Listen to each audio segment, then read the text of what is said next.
Oh, the ass nigga. Yeah. That's gay as shit. Look good.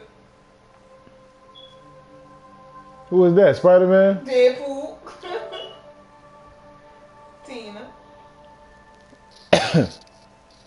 I seen her doing that shit. That shit poo, son. That wasn't even some of that bullshit. She should be this shit out to throw up.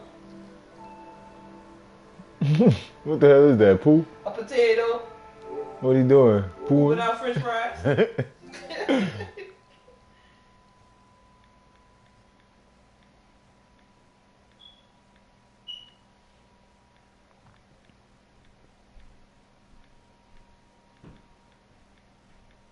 I said you did, huh? Yeah, I did. Yeah, that shit was funny. She looks stupid too. Doing like the white people. Remember under the bridge? Oh, the damn When bridge.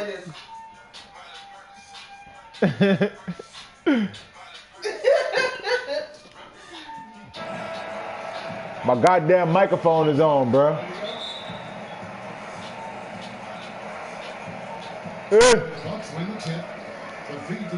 Smart cut 8, that shit was hilarious. Who the fuck is that big ass point guard? This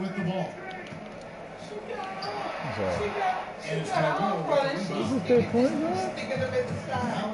Who the fuck is this big ass dude? Oh, that's Russell? That nigga is fucking big. Better get out. You gonna disrespect Blake like that? Nerlens Noel is out there at Griffin. Then there's J.J. And it's Crab in at the 3, the small forward. Now here's Murray. Following the miss by Griffin. This is to Russell. In the corner, Murray with it. Checks up a 3. His first shot is a miss. 0 for 1 to start the contest. And there's a little bit of a question as to where Jamal Murray will line up in the NBA. The screen, Blake. Point guard and shooting guard in the past and has the skills to play either position. I think Murray has shown he can play. Get the fuck out the way. Yeah, it'll be interesting if this team sees him as a point guard long term. Didn't play that at UK, so I'll get behind the curve in that sense. But with his scoring, however, you just want him on the floor no matter where he lines up.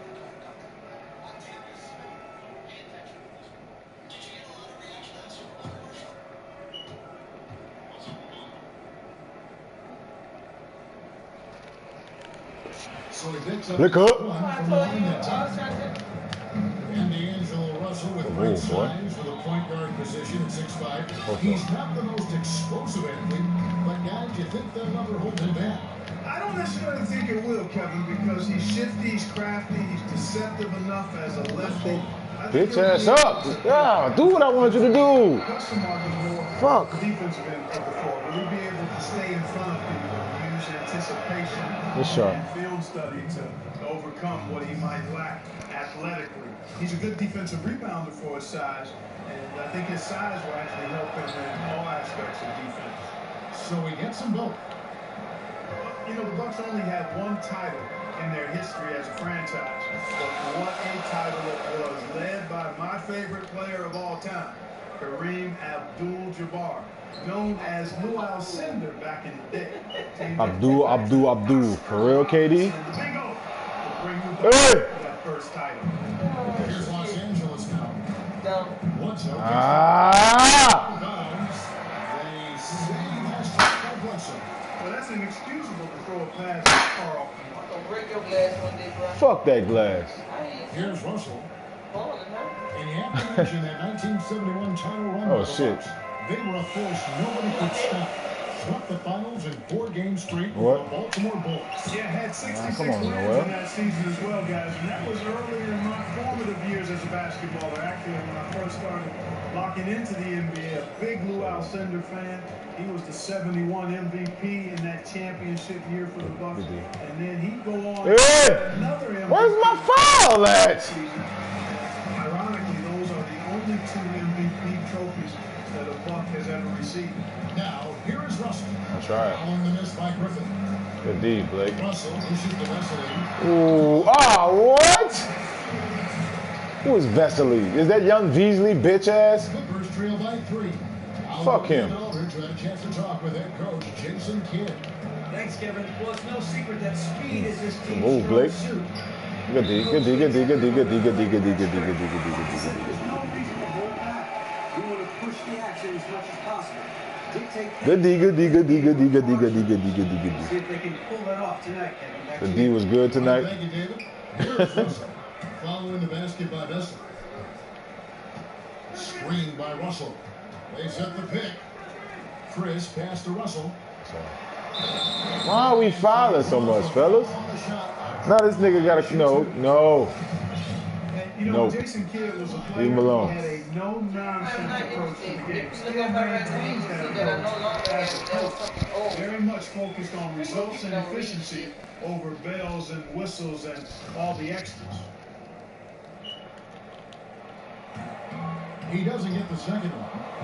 And thinking about where kids playing tendencies. JJ time! Coaching. Sweep you! This and commitment to defense with their team. Good shot, And JJ. there's a calming demeanor that he brought to the court as a player, and I think he brings that to the sideline as well. And keeping Give me that things in shit. perspective Good D, nerd. has been a big help during his stay at Milwaukee. And here's Russell after J.J. Redick hitting the 3. Ooh, boy, you got lucky. Ooh, Nerlin was coming for. Ooh, he got up too. Ah, bitch. Somebody else done something. So much confidence for a young player. Get back on D. Moved by Russell and traffic. Blick her up. That's an old-fashioned rim wrap. Just I'm gonna remarkable block that job. shit. These fans' jaws are I on. still Give me that shit. That's us. Huh? I still get to your shit. What? There's a couple over years that Oh, that was a great angle we just saw. You can't do it? Why? What's wrong with your dumb? This is checked in for Eric Bledsoe. They hating on you, son? Just over 3 first minutes stats, gone first here in the stats, first. you ain't nothing above Oh. your What's stats. going on, huh? Griffin. Hey, that's a. What I happened? tried to find to do cheaters, but I can't do hers. Here's Russell. Here's Murray. Oh, Corner, no good. push it.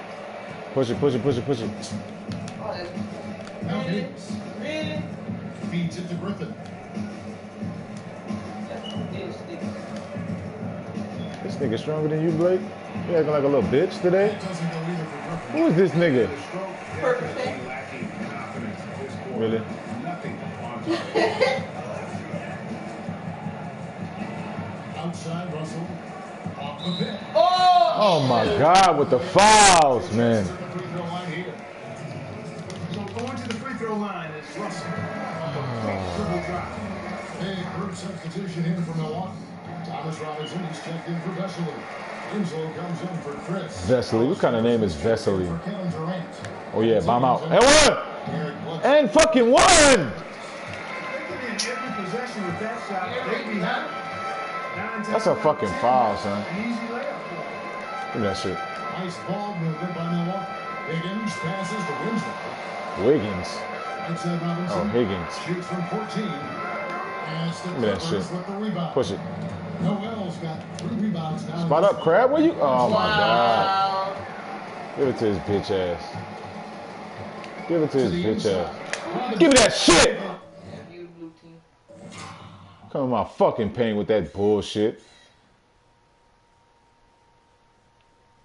That's what we do out here. We grab niggas shit. Give me that shit! What's wrong with this guy, man? Huh? What's wrong with this guy? You streaming? Yeah, I'm streaming. Oh. Give me that bullshit. Oh, cool. Wrong with this guy, man? I should record that shit. I'm about to record that shit. Nerlin with the D.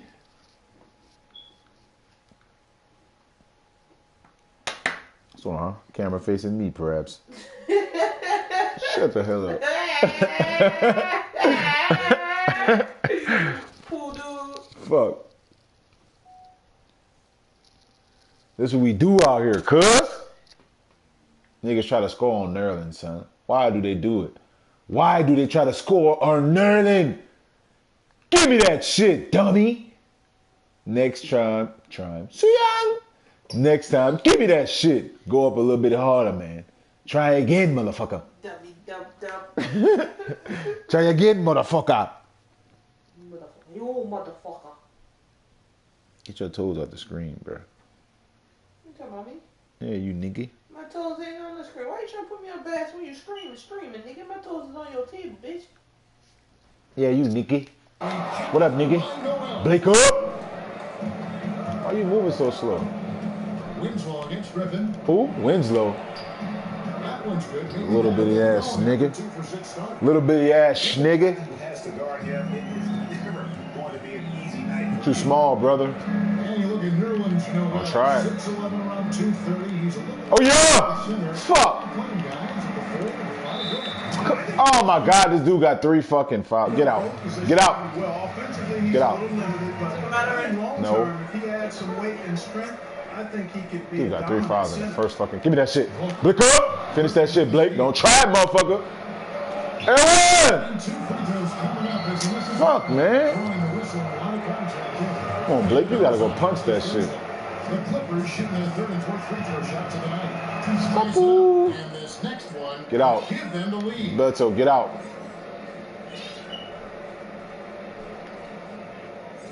There's something about it. Yeah, get out.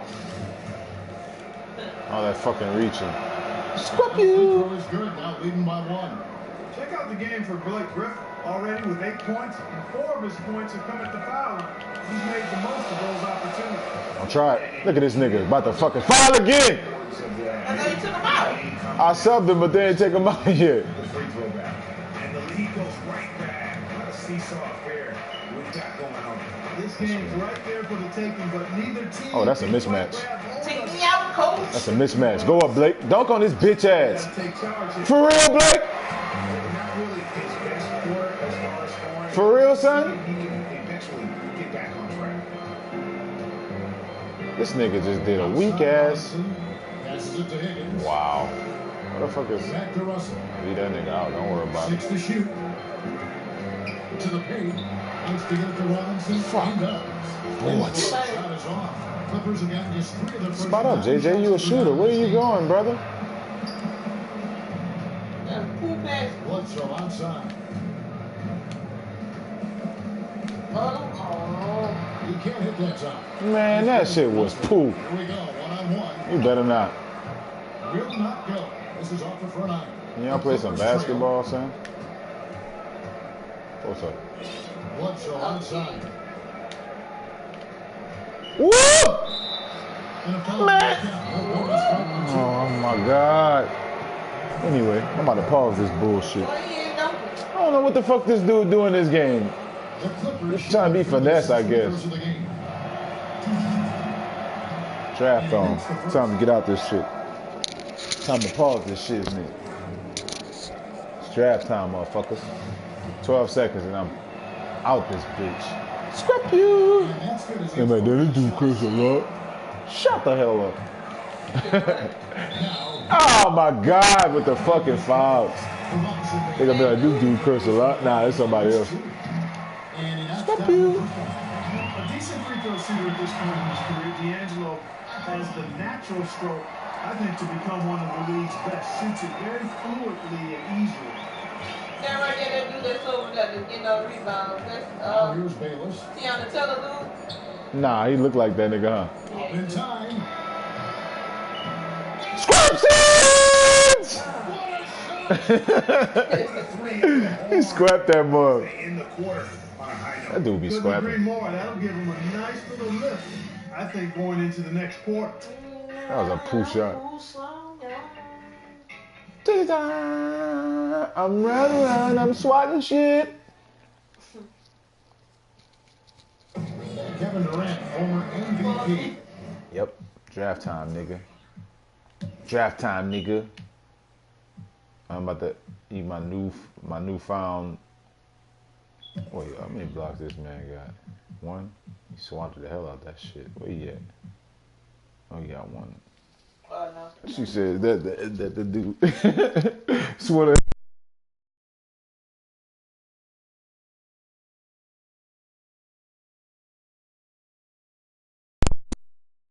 He got the man bun.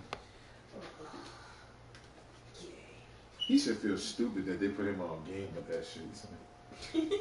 I would feel dumb. Where else would you rather be? Welcome in to the 2017 draft. Trey Wingo here with Lewis Ray, John Gruden, Mel Kiper Jr. We'll get to what happens ahead in just a minute, but first a note. For almost 4 decades, the man sitting in this seat was named Chris Berman. He made the draft fun. He made it an event. He made it interesting and entertaining. And boom, in your honor, we're going to keep that tradition going tonight. Okay, but as long as we continue to do this draft. It is going to be a spectacular evening, Mel. When you look at this draft, the first thing to pop your mind are what?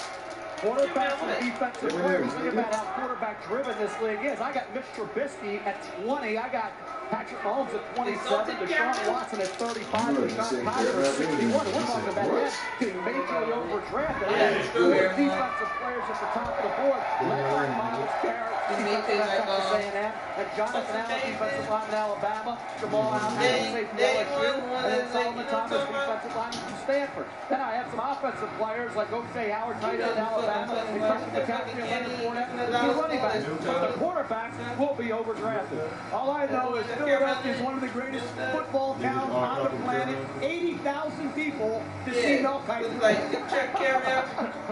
Maybe 75,000. No kidding. You know what? I'm looking at the specialty players. I'm looking at the perimeter players. I love the running backs in this draft. The guys who can affect third down. And how about the tight ends? I know you love the tight ends because these guys can all run. We have tight ends that can run sub 4.5. You don't find too many of those in the National Football League. This is a special draft if you want scoring in the National Football League. By the way, I'm sure all 3 of you said some Warriors and didn't hear a word of it. The crowd is ready to roll. The commissioner is heading to the podium. It's time to get this party started.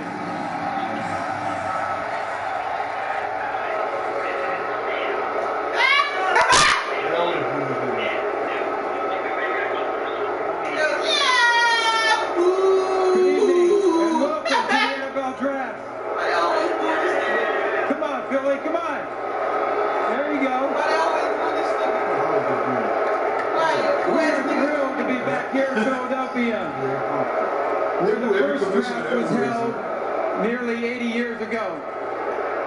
So tonight, we celebrate the great game that we all love. And we celebrate as NFL dreams come true. So it sounds like you're ready. Are you ready? The NFL draft for 2017 is officially open. The Cleveland Browns are on the clock.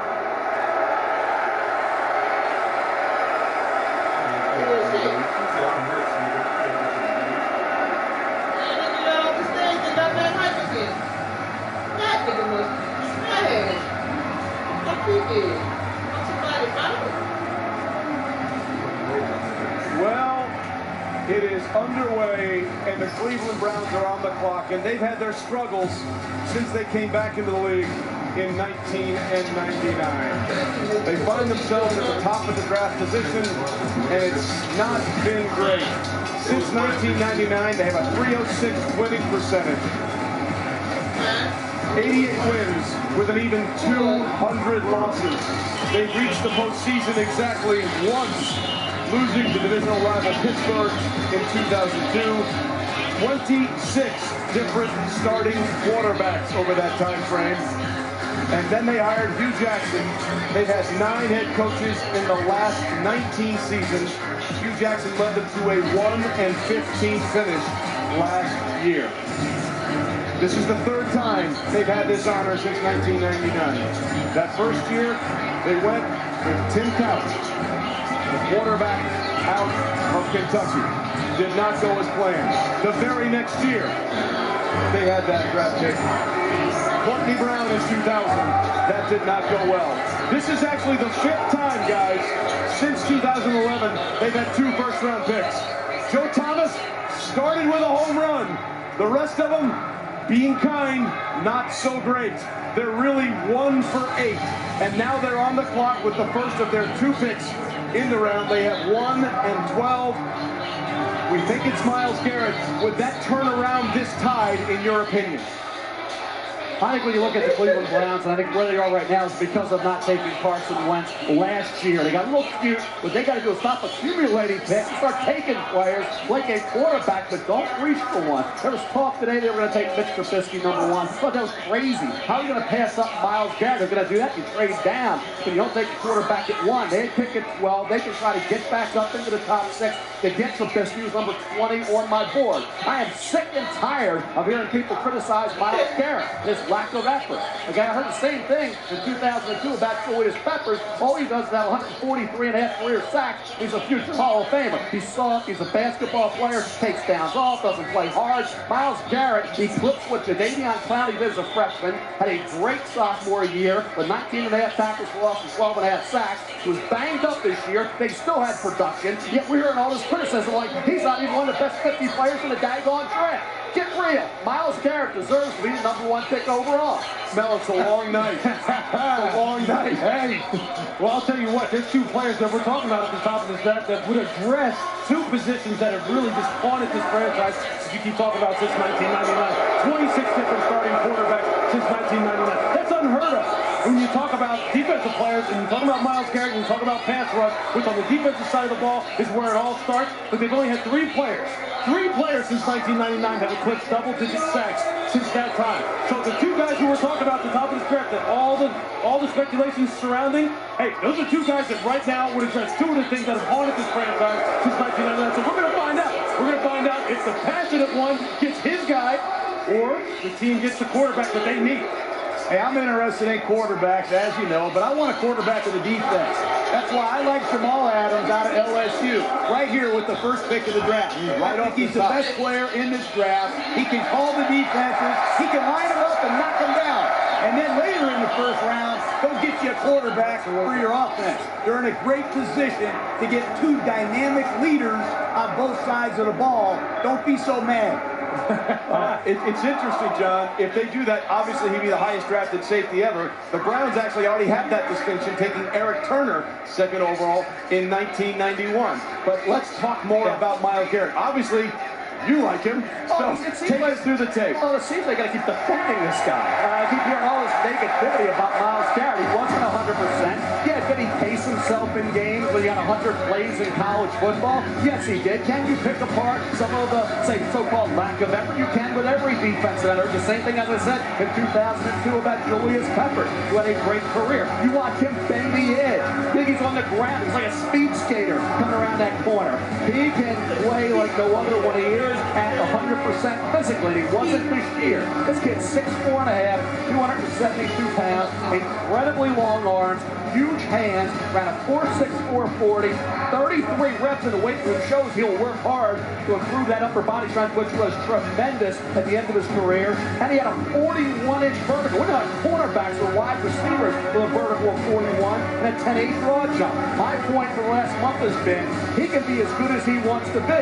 You say, well, anybody can be as good as he wants to be. No, they can't, because they don't have freakish talent like Myles Garrett. And if he wants to be great, he can be great. I think when you look at Myles Garrett, you say, well, is he focused on football? He has other interests. So what?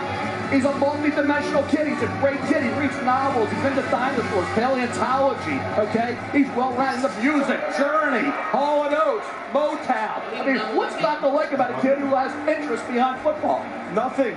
I'm worried about you going through the entire night. So, can we get Mel a towel? John, what about you? Hey, I think he's got all the talent in the world. He's a genetic freak. But he's not the best player in this draft. And don't tell me effort isn't important. He needs to study Robert Mathis, the ex-Indianapolis Colt. Read out of the rush, chase the back down. I don't care if you have to go 40 yards. Go hunt that back. Some of the great plays that are made in this league are the ones nobody knows about. Strength to get to the ball. That's what I want to see more from Garrett. There's just too many plays, Mel, where he doesn't cut loose the 4.6 speed. He can make this play if he turns it all on. There's just too many lapses. These are not the only 2 plays. This is too consistent in his play. Effort needs to pick up for him to truly maximize all these talents. He has a ton of talent. On short yardage and goal line, I just see him skimming the edge. He's not a factor on 3rd and 1 or 4th and 1, and he can improve at the point of attack. Hand usage, stance mechanics, head level. He can be better in all these areas. He's got to buy into Greg Williams, the defensive coordinator, to be a great one, but he sure is talented. Well, I'll tell you what, you just mentioned a name right now that's going to play a pivotal role if he's drafted by the Cleveland Browns, and that's Greg Williams. Because I can tell you this, Mel, guys who don't want to, you won't want to play for Greg Williams because he will make you want to give it to him all of the time. Look, it's always about consistency. Consistency of effort, consistency of preparation, consistency of love for the game. There's no question he's a freak. But if you don't have consistency of effort and want to in preparation, you won't last very long. The pick is in. Let's go to Commissioner Goodell.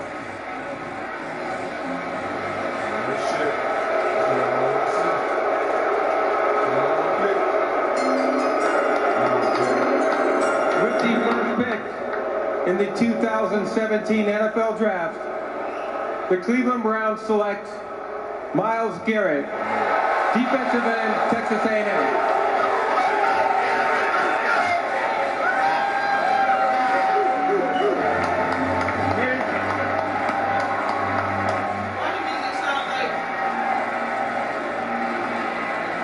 So in the end, the commissioner and Cleveland side with Mel.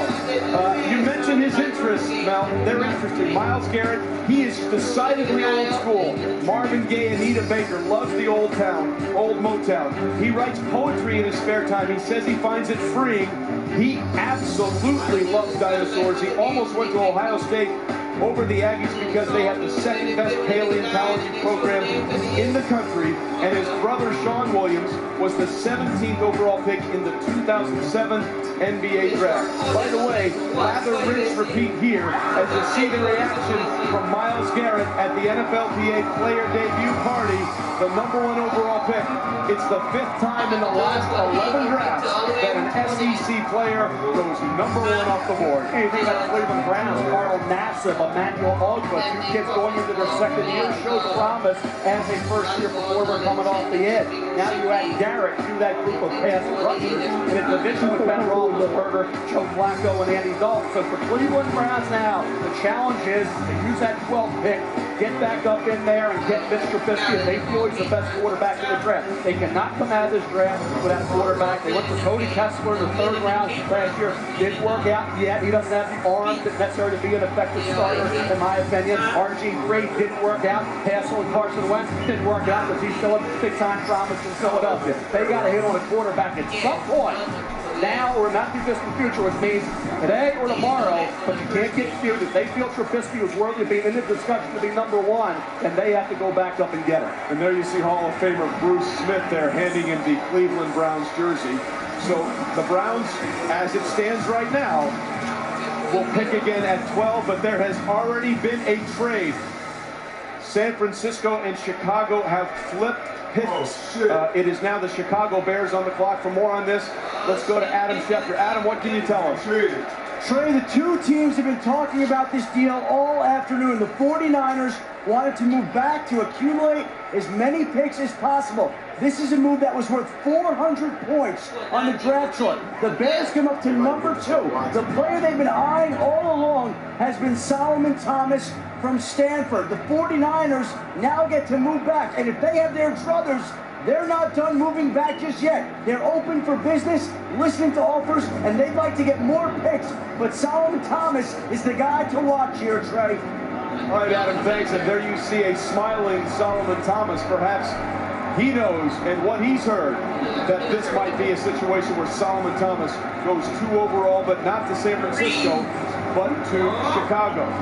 Guys, when you look at Solomon Thomas in Chicago, does that make sense? I think it does. I think this is a guy who can play inside as a 3 technique, incredible strength, really athletic football player. And if you look at the Bears, a lot of good young players. Leonard Floyd was a good first-round pick last year, came on. Witkowski at inside linebacker. Think about the personnel they've accumulated on the front 7 in particular. Now you add Solomon Thomas to that group. I think he'd be a nice addition. All right, guys, hold on. We'll get more on Solomon Thomas in Chicago in a minute. But as we said, our Randy Moss has been at the NFLPA player debut party at Arlington, Texas with Myles Garrett, and he's got the #1 overall in the pick in the draft right now. Randy, take it away. I appreciate it, guys. Myles, a lot of anticipation, a lot of nervousness. First overall pick, bro, how you feeling?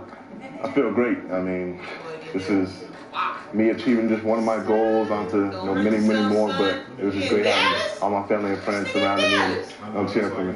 You got a great core behind you. You know, one thing, the city of Cleveland, the organization, you know they need to hear from you. So what is the message? Big things are coming. I didn't just come up, my whole family come up.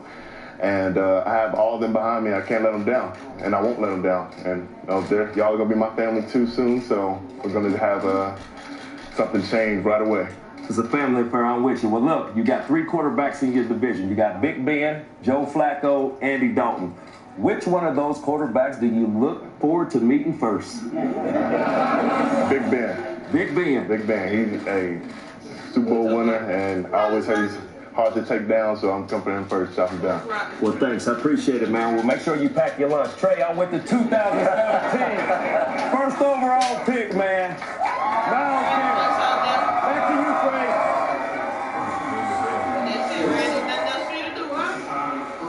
All right, Randy, thanks. Myles, I'm not sure who was more excited there, Myles or Randy Moss, to do with the #1 overall pick. Because remember, Randy had to wait a long time to hear his name called in 1998, or 1999 rather.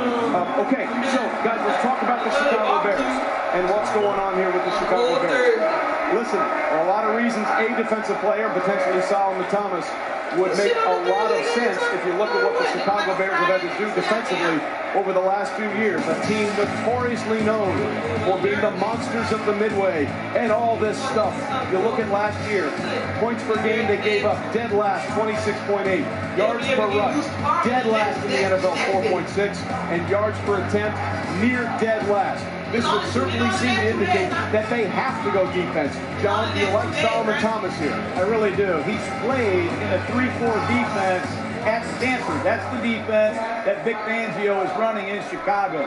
This is a defense that has Eddie Goldman playing nose tackle, Leonard Floyd, Pernell McPhee coming off the edge. I think Solomon Thomas is one of the best inside pass rushers in this draft. He's versatile enough to play right end or left end in their base defense. He's strong. He's got great energy. He's the leader of the Stanford football team. He'd be a great pick for Chicago. Yeah, he's one of those guys that when you talk about versatility, not just being able to move inside and play a 3 technique in sub, meaning when they have 4 down linemen, but even in the base 3-4, I don't know if he's necessarily a great fit to play 3-4 defensive end, but if you watch this guy's combine workout, when he stood up in a 2-point, this guy looks as good as linebackers moving around from a 2-point stance. So he's a guy who you can see playing Pernell McPhee's position. You can see him rushing the passer from any number of positions in what is a very creative 3-4 type of scenario here. So yeah, he fits, but he fits in a number of different positions. He's not your prototype 3-4 defensive player, but he is a very multiple type of player. All right, Louis, thanks. Real quickly, let's give you the details of the trade if we can right now. Again, Chicago traded with San Francisco to move up 1 place. San Francisco gets a 3rd overall pick, a 3rd and a 4th, and a 2018 3rd-round pick. So they pick up quite a few. Meanwhile, the pick is in. Let's go to Commissioner Goodell.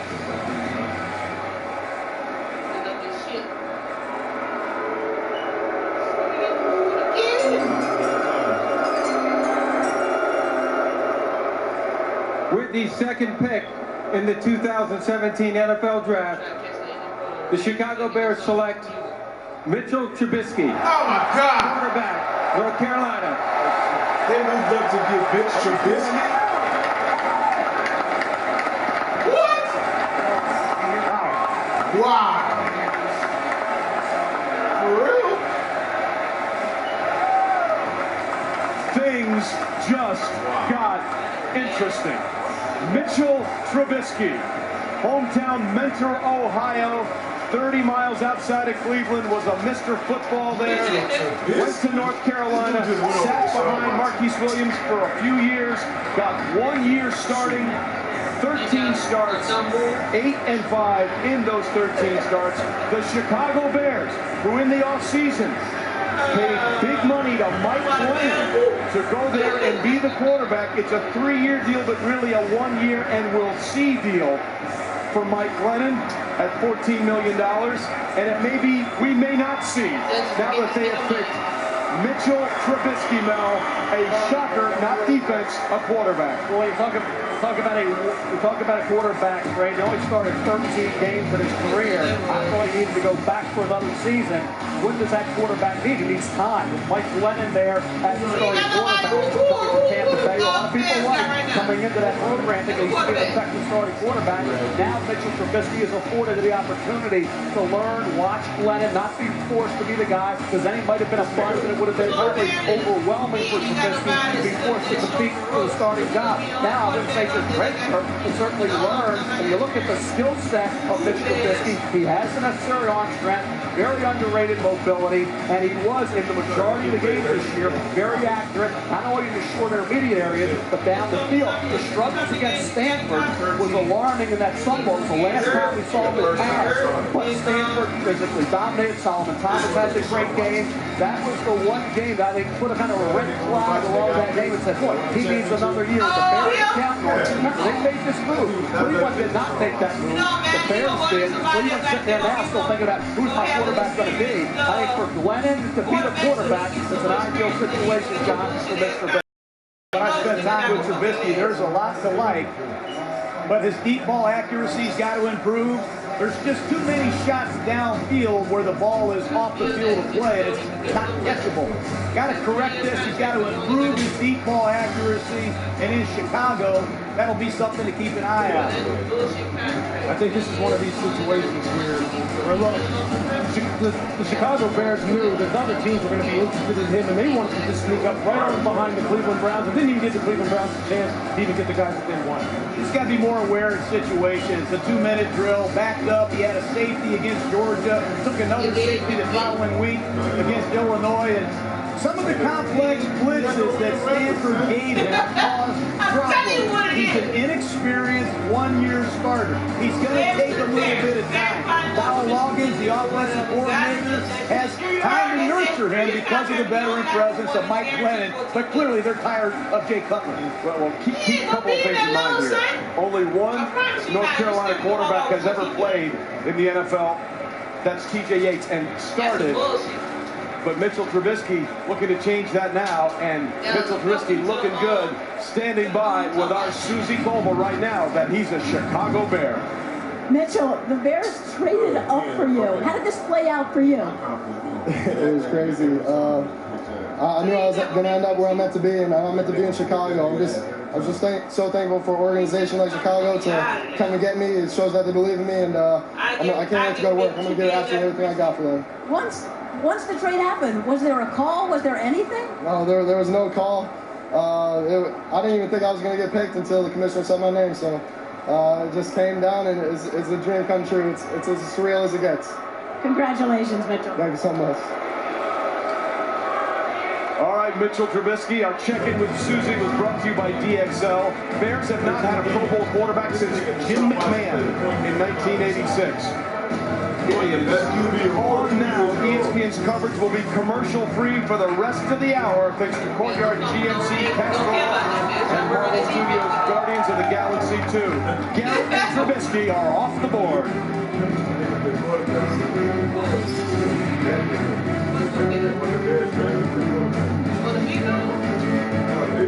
Courtyard, the official hotel of the NFL, and I want to remind you that no one's the same without the game. Like Jimmy Bean, who writes, as a 42-year-old substitute teacher who dominates video game football, what are the odds I could be drafted as a real QB and or middle linebacker in the NFL? Look, Jimmy, I don't know your skill set, but I think we're looking at somewhere around a 0.0% chance. Hang tight until kickoff. I just saved that man's life. I'm a lifesaver. From the moment you see it, it commands your respect. You can feel its immense power.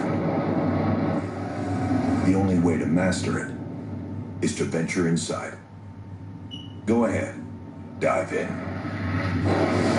The GMC Sierra. We are professional grade. Step up to GMC with 16% below MSRP on select 2017 Sierra 1500 Crew Cab vehicles in stock. That's over $9,000 on this Sierra. These are Vince Wilfork's words of strength. That which does not kill us makes us stronger. Nietzsche. The strong man is strongest when alone. Independent studies confirm Castrol Edge is 3 times stronger against viscosity breakdown than the other leading motor oils. If Castrol Edge is 3 times stronger than other leading oils, those oils can't actually be leading. Vince Wilfork. It's more than just oil, it's liquid engineering. The Galaxy has spoken. Hang on. This is Marvel Studios at its best. Now, listen to them explain why in more detail. Rolling Stone calls it a wild summer ride. It's laugh out loud funny. Epic. Thrilling. It's out of this world. Good. Wait, is that a what? It's metaphorical! Guardians of the Galaxy Volume 2, rated PG-13, everywhere May 5th.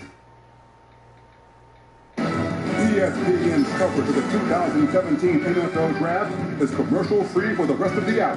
Presented to you by Courtyard, official hotel of the NFL.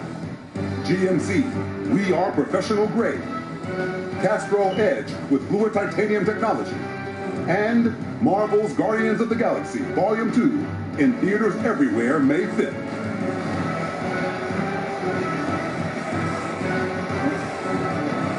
Back in Philadelphia, it has already been an unbelievable start. San Francisco with the trade from Chicago is now on the clock. The pick is in, and let's go to Commissioner Goodell. What is San Francisco going to do?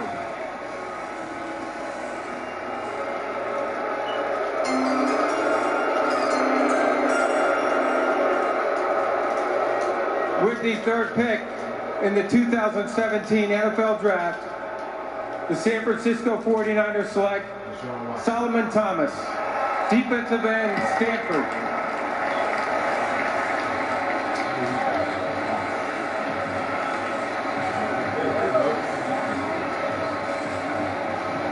Well, a sigh of relief for Solomon Thomas, who gets to stay close to where he played his college football at the Farm in Stanford. Hometown of Coppell, Texas, was just outside Dallas. He lived in Australia for 5 years. His first sport was swimming. He learned to swim by body surfing on the Great Barrier Reef. And now he'll try and body surf his way to the opposing quarterbacks as a member of the San Francisco 49ers. He's the nephew of John Thomas, a 4-time Big Ten 400-meter hurdles champion. And the only thing he cares about now is hurdling down those steps. Mel, what do we like about Solomon Thomas? First of all, I think it's interesting. The 49ers need a quarterback. They said, okay, Cleveland, Chicago, you can have Mitch Trubisky. We'll let you have him. We'll take Solomon Thomas. Another defensive line. They took Eric Armstead, then DeForest Buckner. 3rd straight year taking a defensive lineman. This is a 3rd-year sophomore with tremendous upper body strength. Really good athlete, had a 35 vertical. And everybody said, well, the Sun Bowl against North Carolina was his only great game. No, it wasn't. He dominated against UCLA. He dominated against Notre Dame. And in that North Carolina game, he had 7 tackles, 2 stops behind the line, and a couple sacks. It was after Mitch Trubisky that entire game. You look at his anticipation at the snap of the ball, the way he diagnoses, he varies his charge. Shows really good leverage, plays with real good leverage with that strength and that 6'2.5", strong, powerful, 273-pound frame. That's interesting. You think about the 49ers again, guys, taking that defensive lineman, passing on a quarterback like Trubisky, looking now at 18, getting after the quarterback with Thomas, to play inside as a 3 technique, outside as well, great scheme versatility. Be interesting to see how this plays out with the Bears going to quarterback and the 49ers passing 1-1 when all they have right now is Matt Barkley and Brian Hoyer. Yeah, look, the San Francisco 49ers defense was historically bad last year against the run. Almost 2,600 yards rushing the football they gave up. That's just unheard of. And so they need more defensive linemen. I don't care how many defensive linemen they've drafted in the 1st round. They need players like this. Furthermore, like I had stated before when Chicago was on the clock, this is a guy who can play multiple positions. You're not going to just see him sit in there at a 4 technique and just get beat on if they run in the 3-4. They're going to put him on some edges. They're going to move this guy around because he's a tremendous, tremendous athlete. They need guys in the front 7 that can stop the bleeding for this defense, because last year every team had their way with them up front, and you can't do anything there. You'll never get the 3rd down if you can't take care of 1st and 2nd down. I know you know that because you talk about it. So this is a guy who can help them do that. Well, they're going to run a defense similar to the one run in Seattle. They have a new defensive coordinator. If you know anything about Seattle, Michael Bennett is the man that makes them go up front. Absolutely. He'll line up over the left guard, the right tackle, the left tackle. That's Solomon Thomas's game. He is smart, he's in great shape, and he is extremely versatile. I like the pick a lot. I am surprised, however, I thought they'd get a quarterback. Well, listen, they were up there at the top of the draft because they needed a quarterback, and this is a history-making pick for Stanford University. He is now, Solomon Thomas, the highest non-drafted or non-quarterback drafted out of Stanford at any time. It's been John Elway. It's been Jim Plunkett. Those kind of quarterbacks that have gone 1st overall, as well as Andrew Luck a few years ago in 2012. Solomon Thomas is the first non-quarterback to go this high. He is ready to roll, Solomon Thomas. And it's the 3rd straight year, by the way, that the San Francisco 49ers, albeit with different regimes every year, have picked a defensive end in the 1st pick. So Jacksonville is now on the clock. Time for our GMC professional grade moments. And of course that means with Jacksonville, Tom Coughlin is back to where it all began. We look back to Tom Coughlin, who coached in Jacksonville from 95 to 2002, taking the Jags to 2 AFC Championship games and 4 playoff appearances. After winning 2 Super Bowls, the Giants, Coughlin returned to Jacksonville in January to become the Jaguars' executive VP of football operations, which means everybody's going to have to get there 15 minutes early. You look at Jacksonville and what they did with Tom Coughlin and what they've done since, it ain't great. By the way, this is the 6th straight year that Jacksonville has picked in the top 5, breaking their own record of drafting in the top 5 straight years last year. So they need a little good luck. They bring back the guy like he about to die. Anyway, I'm sorry, that's kind of rough. That's kind of tough. The day on the phone. She said she wants to know why you didn't respond to your favorite cousin post. I'd be surprised if he's not taking quarterback or feature back right here. All right, let's go. The pick is in. Let's see where Jacksonville is going with this pick. Yeah, I need your post that you just put up there. Look at this shit. See, he didn't even look at it. That's why I said, what you gonna tell her? LOL, I'm gonna try. See, I told you. I told you, don't nobody take you out of seriously. Shit. In the 2017 NFL draft. He said, oh, I ain't need no support on it. What you gonna say? No, LOL, I'm gonna try. He said something like that. Who is it? Leonard Fournette? She young. Hello? Well, there he is. Number 7 out of LSU is now the 4th overall pick to the Jacksonville Jaguars. 2nd straight year, by the way, we've had a running back go 4th overall. Ezekiel Elliott to the Cowboys a year ago. And boy, Jacksonville would love to see Leonard Fournette duplicate the success that Ezekiel Elliott had for the Cowboys. He didn't play 5 games, including the Citrus Bowl. He and Christian McCaffrey decided to sit out those games to avoid injury for their future career. He has a 2-year-old daughter, Lyric, and one of the reasons he said She's trying to find out who? that he was going to sit out that bowl because he has to make sure that he's doing the right thing for his family, including his 2-year-old daughter, Lyric, which is all his Instagram and Twitter feed is about pictures of his daughter. He was a bruising, bashing runner at LSU. Now, what do you see on the tape? You think about Tom Coughlin, he had Fred Taylor in Jacksonville. Now he has Leonard Fournette in Jacksonville in his 2nd stint there. You think about Leonard Fournette, number 1 overall player coming out of high school. Here he is going really high up in the NFL draft, 4th overall pick. This past year he had the ankle injury, limited him in terms of games, so he's not as much spread on those tires as you would think. He played 32 games in his career. Holds the LSU school record, averaging 62 a carry. Watch him here, the stampede defenders in the open field. Powerful runner, can be a workhorse. You talk about a guy who could be 25 carry a game type guy. That's not a throwback type running back. fishes out as much punishment as he takes. Real good spin move, stiff one. Watch it here. Oh, bang. I mean, that is steamrolling a defender in the open field. Vision as a runner, I think is somewhat questionable. Needs more power as a receiver. Average pass blocker. So he's not nearly as complete as Ezekiel Elliott was last year going to the Dallas Cowboys early. But you think about what Tom Coughlin wants. He wants to run the football. The question was, though, guys, is the offensive line. There's no offensive line to take it this high. This draft is not strong with the offensive line. They're going to have to think about an offensive line that's maybe like Deion Dawkins from Temple, or one of the others, like maybe Garrett Bowles slides through to the early second round. Because right now, T.J. Yeldon, a good rookie year, questionable last year. That brick wall doesn't move, John, and that's what that offensive line has had trouble doing, moving anybody off the ball. Well, it's hot in Jacksonville. I know that. And when you got to tackle this guy as the unblocked defensive back coming down in an 8-man front, Fournette is not who you want to meet. I think he is a rare talent. He can make you miss. He can knock you out. He caught 40 passes. He's not a one-dimensional player.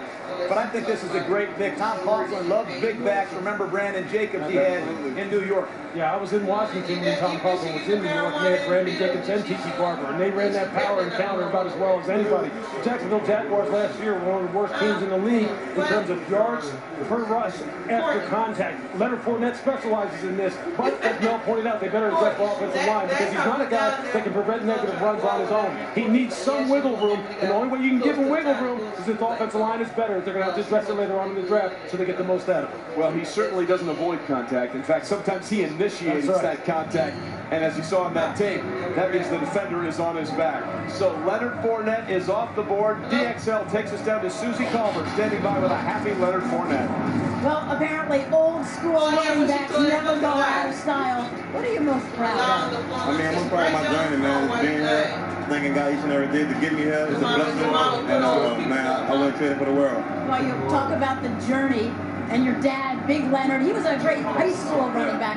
How did he help make this moment possible for you? I mean, my dad, man, he always treated us like as young men, since kids. I mean, football, he always pushed us, he supported us. I mean, and that's what I needed. Best of luck in Jacksonville. Yes, ma'am, thank you. All right. All right, Susie, congratulations, Leonard. We appreciate that. And Leonard is one happy man as he's going to the Jacksonville Jaguars and hope that he'll help run them out of the top 5 picks in 2018, which is a rut they've been stuck in for 6 straight years.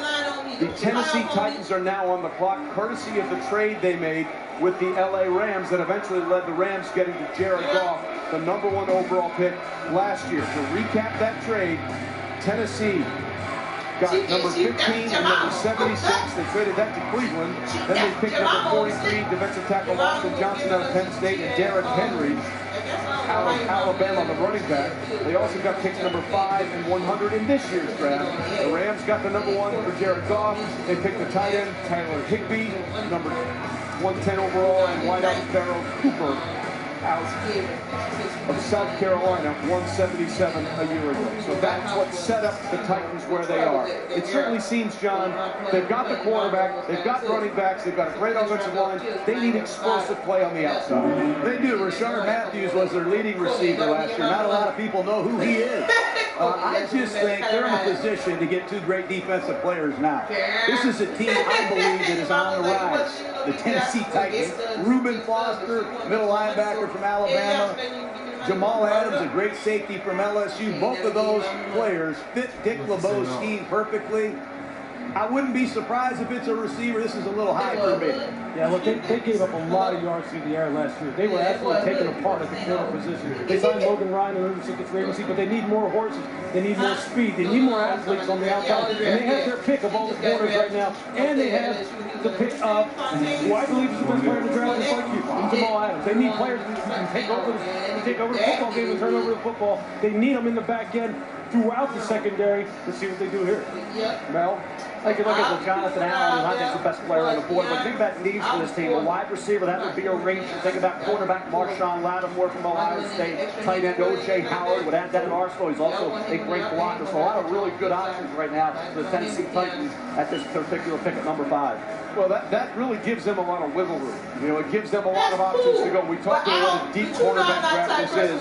You mentioned that. Would you rather see them go corner or, like you said, the best player you think is out there in Jamal Adams? Well, if you're truly going BPA, best player available, I don't know how you don't take Jamal Adams here. I don't know how you don't consider a guy like Reuben Foster, you know, his character issues notwithstanding, or not his character issues, his character issues surrounding him. So, like I said, they have a bunch of players that they can choose from here. I don't really think you can go wrong given the types of defensive players that are available here at all three levels of the defense that you could go with.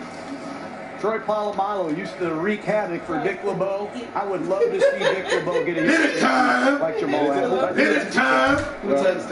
We'll find out in just a few seconds because we are trying to get an artistic pick here. It is the Franklin Institute right here, and that's where all the picks are coming in to all the teams. And remember, the draft is as much art sometimes as it is science. So the pick is in for the Tennessee Titans. Where will we go? Let's go down and listen to where Rob Goodell is going to tell us. The Titans are going with the 5th overall pick in the first round. Is that North Carolina? You always With the 5th pick in the 2017 NFL Draft, the Tennessee Titans select Corey Davis, Western Michigan. Oh, Mike Williams, and there it is.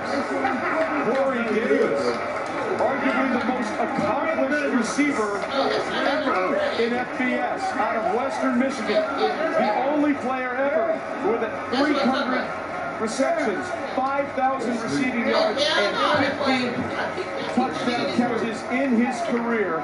He got one offer coming out of high school from a D1 school. It was Western Michigan.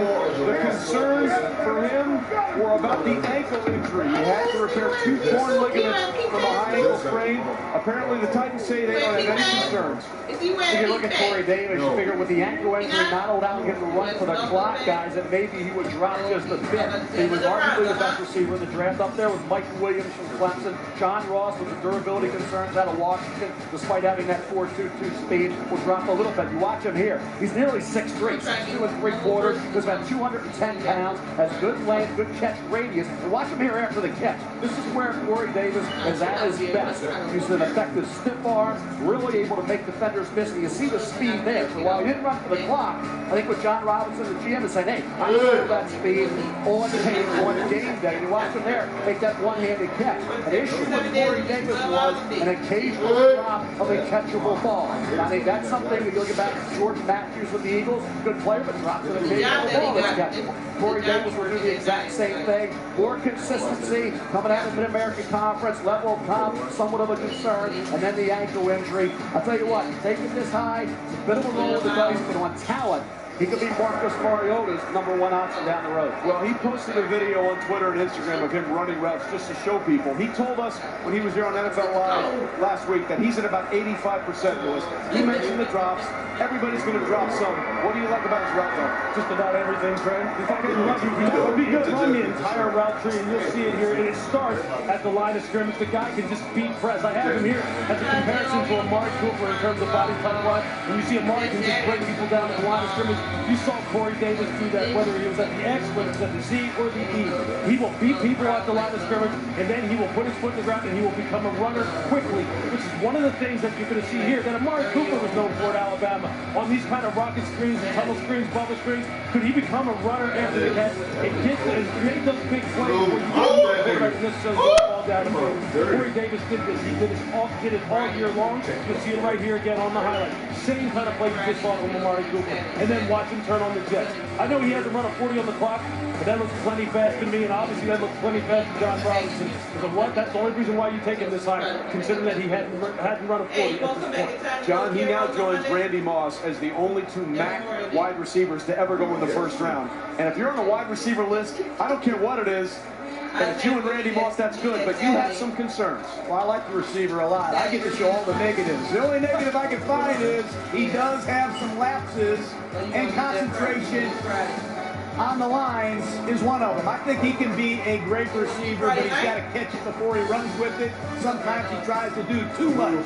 But this is a very talented, highly competitive receiver that knows how to get open and play the position. but he's got to be more consistent and eliminate some of these concentration drops.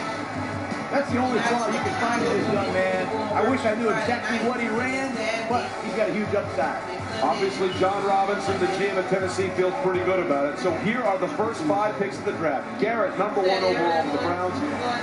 The Bears trade up. Is Trubisky going to be the guy that ends that Pro Bowl streak at some point? Solomon Thomas and a couple of skill players, Leonard Fournette, and Corey Davis, the wide receiver, goes to the Tennessee Titans. So that means the New York Jets are on the clock at 6. They need help at quarterback. They need help in other areas. The offense wasn't great. Sal Paolantonio is with the Jets. Sal, what are you hearing about the Jets' plans now at 6? Trey, real quick, when I talked to Todd Bowles, the head coach earlier, the New York Jets, he told me this is exactly how they hoped it would work out. His #1 player, he thought, was Jamal Adams, the back-end safety who could clean up their problems that they had all year long at the safety position. They also love O.J. Howard, tight end out of Alabama. He thinks he could be a Pro Bowl tight end immediately. But Mike McCagan, the GM of the Jets, told me that, Trey, he said his phone has been ringing off the hook. Everybody's fishing for the 6th pick. They are sitting in the catbird seat right now, Trey. All right, Sal, thanks very much. And there is Jamal Adams in the green room picking up the phone. Certainly seems like that was a heavy sigh of relief for Jamal Adams. I'm not trying to tell you what I know. I'm just telling you what I think we saw there. It certainly looks like Jamal Adams felt like sometimes it just plays out that way. Jamal Adams going to the Jets, if that's the case, would certainly seem to be what we've seen constantly from the Jets, going defense in this draft early. Yeah, and they need it, Trey. I mean, they gave up 30 touchdowns last year and only had 8 interceptions last year as a defense. And they had coverage bust after coverage bust, plus 20-yard play after plus 20-yard play. And it's just not acceptable. You can't win that way in the NFL. I don't care what division you're in, what conference you're in. I don't care who you're playing. And they play in a division where they have a quarterback that can pretty much air it out on anybody. So you better get somebody who, at the command and control center, can calm things down. Jamal Adams can calm things down. Well, their best safety, Marcus Gilchrist, suffered a terrible injury. I don't think he's going to be ready to play this year. Right? Todd Bowles is the next safety himself, defensive coach. They're going to take a safety here. Why would you take O.J. Howard if you're a Jet? They don't even throw the ball to the tight end. Maybe that's the problem. Maybe that's the problem. Right? Now, let's take Jamal Adams to be a stellar pick, I think, for New York. He has that New York style of play. He's a lot like Rodney Harris. Sideline to sideline finisher. I would love to see him. And leads everywhere for the New York Jets. I mean, they can go any direction. And Jamal Adams, John, you had a #1 on your board. I got a #3. Where'd you have it on? You know here's one for me, buddy. There you go. You know it. Well, Jamal Adams, if this is the pick, and we don't know if it is Jamal Adams, this would be very interesting because he would be a first-round pick to a team in New York. His father, back in 1985, was a first-round pick of the New York Giants in 1985, a running back out of Kentucky. So if it is indeed Jamal Adams, it would be a quite neat family story here. Jamal literally following his father's footsteps, different teams, but in the same city, and of course they would be playing the Giants and Jets as they do at MetLife in the same stadium. We are waiting for the pick to come in by the commissioner. It'll be interesting to see what happens with the Jets do after this pick because they do still need a lot of help on offense. Yeah, they need help all over the place. They need help on the offensive line, and the tight end, without a doubt, is a position. I do believe that they haven't really thrown the ball and utilized that position because they don't think they have anybody that they can really count on. O.J. Howard's going to go somewhere. All the tight ends in this draft are going to go somewhere pretty high, and they're going to have great careers. They could have used one of those too. But hey, look, Coach Green talks about it all the time. You better have people who are talking to the team, and you better address those positions. That's why you have to address this position now. Here we go. Let's find out now.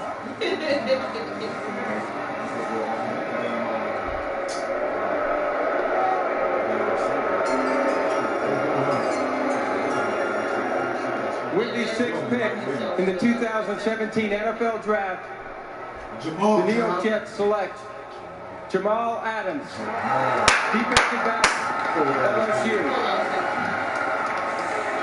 Well, As expected when we saw the phone call, it is Jamal Adams. Now, we mentioned his father.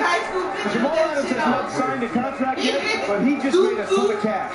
When he was 10 years old, he bet his father. He said, I'm going to go higher in the first round than you. So he just had to beat 19, and he beat it by a mile. That bet when he was 10 was for $50,000. He's still not sure if his dad's going to pay up. But the bottom line is, Jamal Adams now has bragging rights over his dad as LSU head coach Ed Orgeron looks on, seeing Jamal Adams going 6th overall, some 13 slots higher than his dad, who went to the Giants 19th overall in 1985.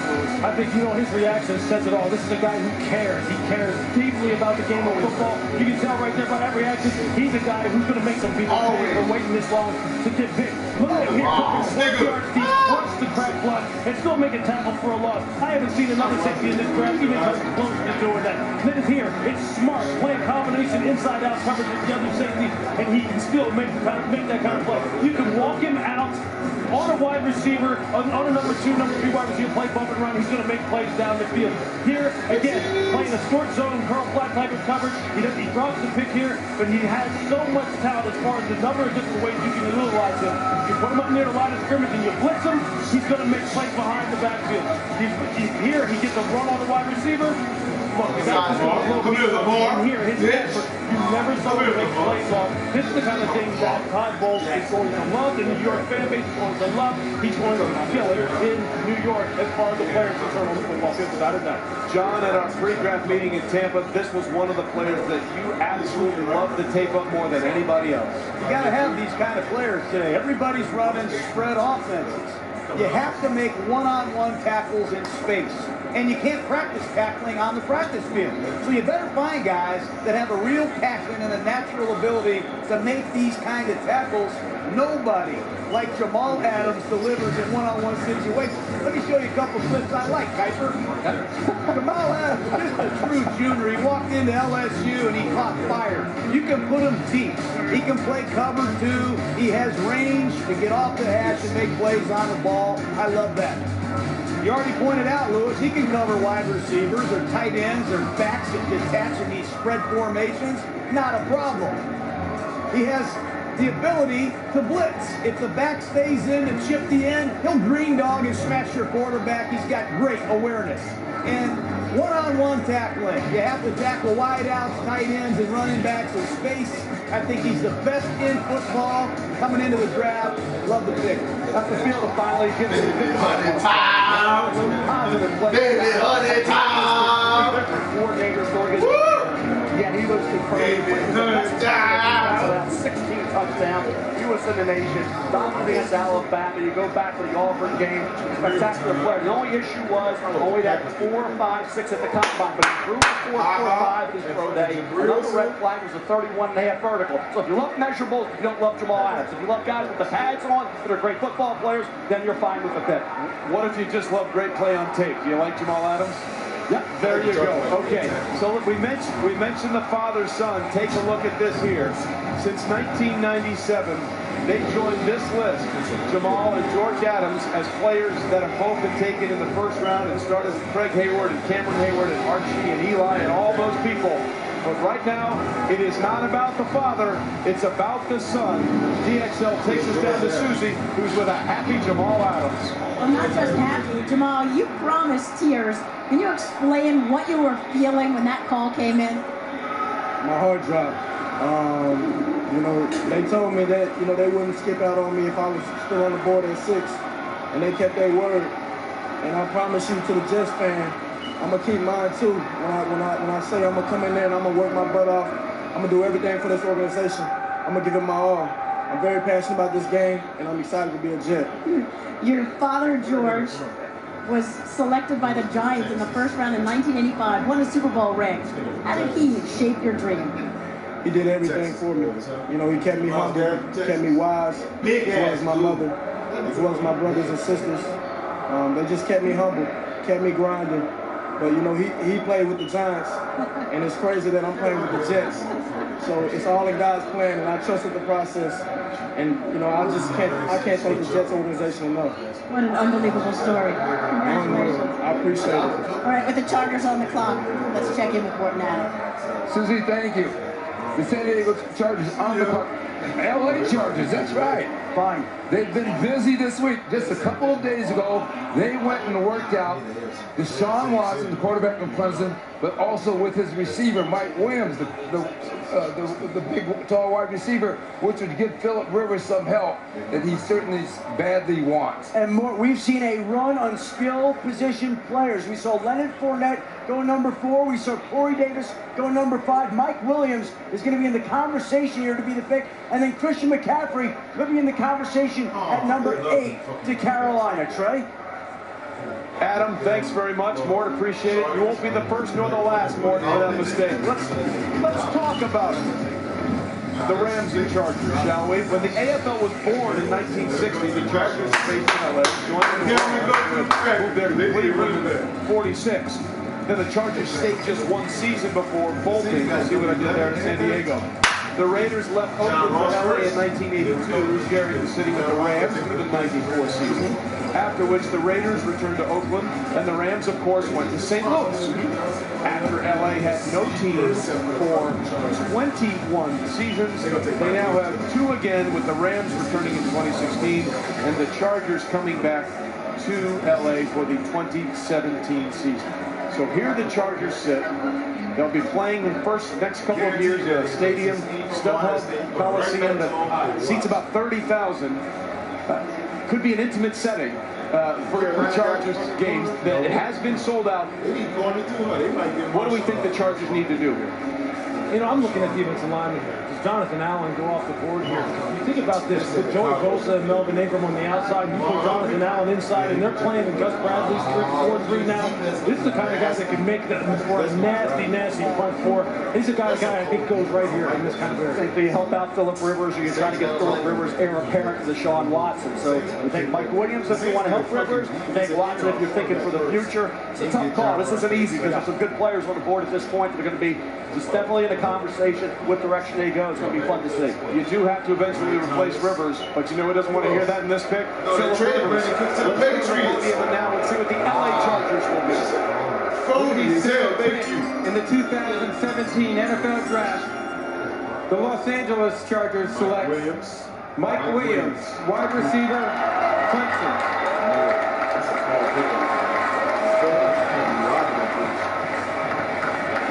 So now we can say Phillip Rivers is happy with this pick. They didn't go for his replacement. They went with big Mike Williams, and there you see him in Holly Hill, South Carolina. The guy who had a year taken away from him because of a serious neck injury. Clemson came back strong in 2016 and was a huge part of the championship team. There's the injury we were talking about. Comes from a hometown where the population is 170, which would be 3 rows of seats over there here in Philadelphia. Graduated in December with a sociology degree. Played a big part in that national championship game win over Alabama. Made some big clutch catches in traffic. Becomes the 3rd Clemson wideout drafted in the first round since 2013. There's the ESPN zone at Disneyland, the Chargers draft party. They're happy. Mel, why should they be happy? Happy because, first of all, you think about a guy coming back from adversity. Mike Williams had that neck injury early on 2 years ago. Missed the entire season with that neck injury. You watch it here. I tell you, you got to wonder, is his career going to be in jeopardy coming back from that? You're worried about, you're sick about what you just saw with Mike Williams. Missed the entire rest of that season. Had to come back and show that he was going to be back to the level he was prior to the injury. And in game number 1 against Auburn, first game of the year, 9 catches for a 19.3-yard average. He was back He goes back to vengeance. All year consistent. 12 catches against NC State. He had 15 catches in there with also hit for 202 yards and a touchdown. Back shoulder throws. That power forward who can high point the ball in coverage. Guys, reminds me a lot of Alshon Jeffrey. Big at 6'3 and a half, 218 pounds. Good hands. Now he'll drop a ball now and then. Concentration drops. And if you look at him, as a player's going to work hard. He ran a 4.5 40. Some people probably be about a 4.58. Ran a 4.5 4.49 in his pro day. I think that solidified Mike Williams. Number 1 receiver on my board. Corey Davis second. He becomes the second wide receiver off the board with Corey Davis going 5th to the Tennessee Titans. To the Chargers. Help out Phillip Rivers with Mike Williams. Big receiver, and they've had a history of liking those types of receivers. Well, there's still a commitment to let it fly with Phillip Rivers at quarterback. And Trey, they haven't really been the same since they lost Vincent Jackson. No. Mike Williams gives them a big receiver that's healthy, that has a huge upside, and can win those 50-50 balls in the red zone. Their leading pass catcher from the wide receiver position was Dontrell Inman, an undrafted player that not a lot of people know about. If you give Rivers targets with Keenan Allen coming back from injury, they might be back in business. I think one of the key things to say here is they need healthy guys. They need big body guys. Keenan Allen, Stevie Johnson, both of those guys have an injury history. You need someone who's just a big, strong physical presence that maybe you can count on to stay on the field for 16 games. Mike Williams gives you that. He certainly high points the ball very well. Okay, Carolina is now on the clock. For the latest on what they may do at 8, let's go to Morton Adam. Guys. Go, buddy. Well, this is a situation where the Carolina Panthers have had their eyes on 2 running backs all along. Leonard Fournette has gone early to Jacksonville. Christian McCaffrey still on the board. A lot of interest out there in Christian McCaffrey, but the Carolina Panthers have an opportunity for him right here, Mort. The coaches don't make the pick. That's Dave Gettleman, the general manager. But the coaches actually thought that they would prefer McCaffrey over Fournette because they can deploy him in so many different ways and give them a diversity that they don't have in that offense. And certainly a gift to Cam Newton. Great. All right, Mort, Adam, thanks very much. You mentioned those coaches and they like the diversity. Well, one of those coaches used to be at Stanford, and he's on that staff in Carolina now. The pick is in. Let's see what Carolina is doing at 8. What you say? You say Christian? I say Marshall.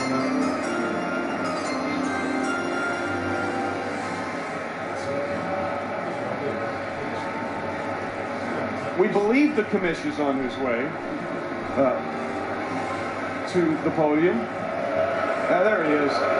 He just wanted to get one more final say on what was going on.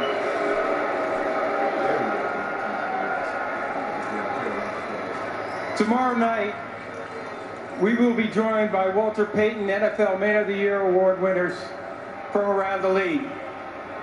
We salute these players for their excellence in community service as well as on the football field. More than being great players, they are great men and represent all that is great about the NFL. Tonight, to make the Panthers selection, we are honored to have with us the 2014 Walter Payton NFL Man of the Year, Thomas Davis. How y'all doing? It's extremely an honor to be here and represent the Walter Payton NFL Man of the Year. Cannot thank the NFL and Nationwide enough for allowing me to do this tonight. And with that said, with the 8th pick in the 2017 NFL Draft, the Carolina Panthers have selected Christian McCaffrey, running back.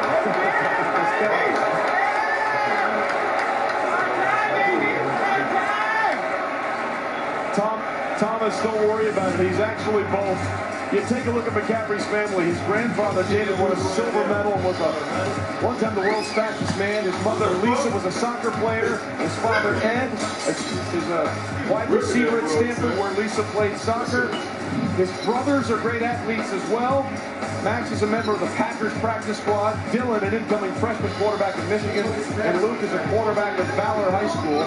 Christian was a standout running back at Stanford for 3 seasons, where he set the FBS single-season record for all-purpose yards. This kid can do it all. And remember what he did to get into this position. When he had his pro day at Stanford, he didn't take a single drill at running back. He knew that people saw he was a good running back.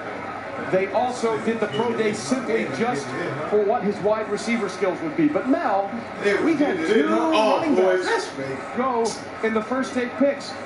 This must be upsetting to you. Listen. And I think pretty quickly we're going to be talking running back. Who made that rule anyway? You can't pick one in the first round. Who made that rule? I did.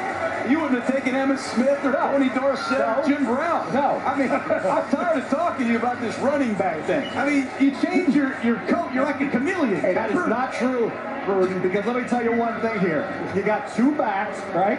Do you take Elliott thinking he's better for our offensive line system and our blocking scheme than the other 2 we have, or do you go away from it? I said last year, if I got a head coach and a coordinator banging on a table and the grade is where it needs to be, in Elliott's case, it's 8 on the board. That's high enough. If it was 18, I'd say no way. So if you want him, you wanted Gurley, I'd say, hey, Gurley's grade was high enough, go ahead and take him. I personally, if I were a GM, my philosophy is never, whether it's Adrian Peterson or your Cadillac Williams, I would never take a running back in round 1. Never. Not after what we saw from Zeke. McCaffrey, first of all, is not a running back. He's a slot receiver. He's a wide receiver, punt returner, kick returner. Look about 2015, he completed 2 or 3 passes. Those resulted in touchdowns. High school, he was a running back, wide receiver, defensive back, punter, and track star. He is much more than a running back. This is a multi-dimensional dynamo. Adam Schefter, playing a 4th down player. Look at him here. 5'11 and a quarter, 202 pounds. Ran a 4.48, 37.5 vertical. What an athlete he is. What an athletic family he comes from.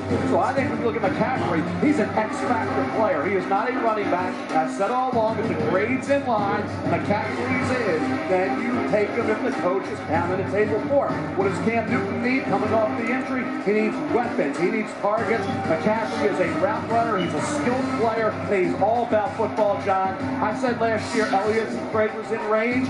You take him if the coach wanted him. I said the same thing about Gurley. I'll say the same about McCaffrey and Fournette. The coach is pounding the table, and their grades in line. I have no issue with it, John Gruden. Let me tell you something, Kiper. This is a running back that can do anything you want to do.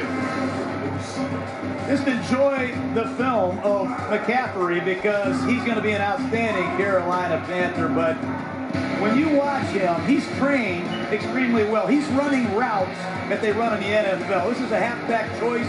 Nobody runs it better than Darren Sproles of the Philadelphia Eagles. He mismatches linebackers.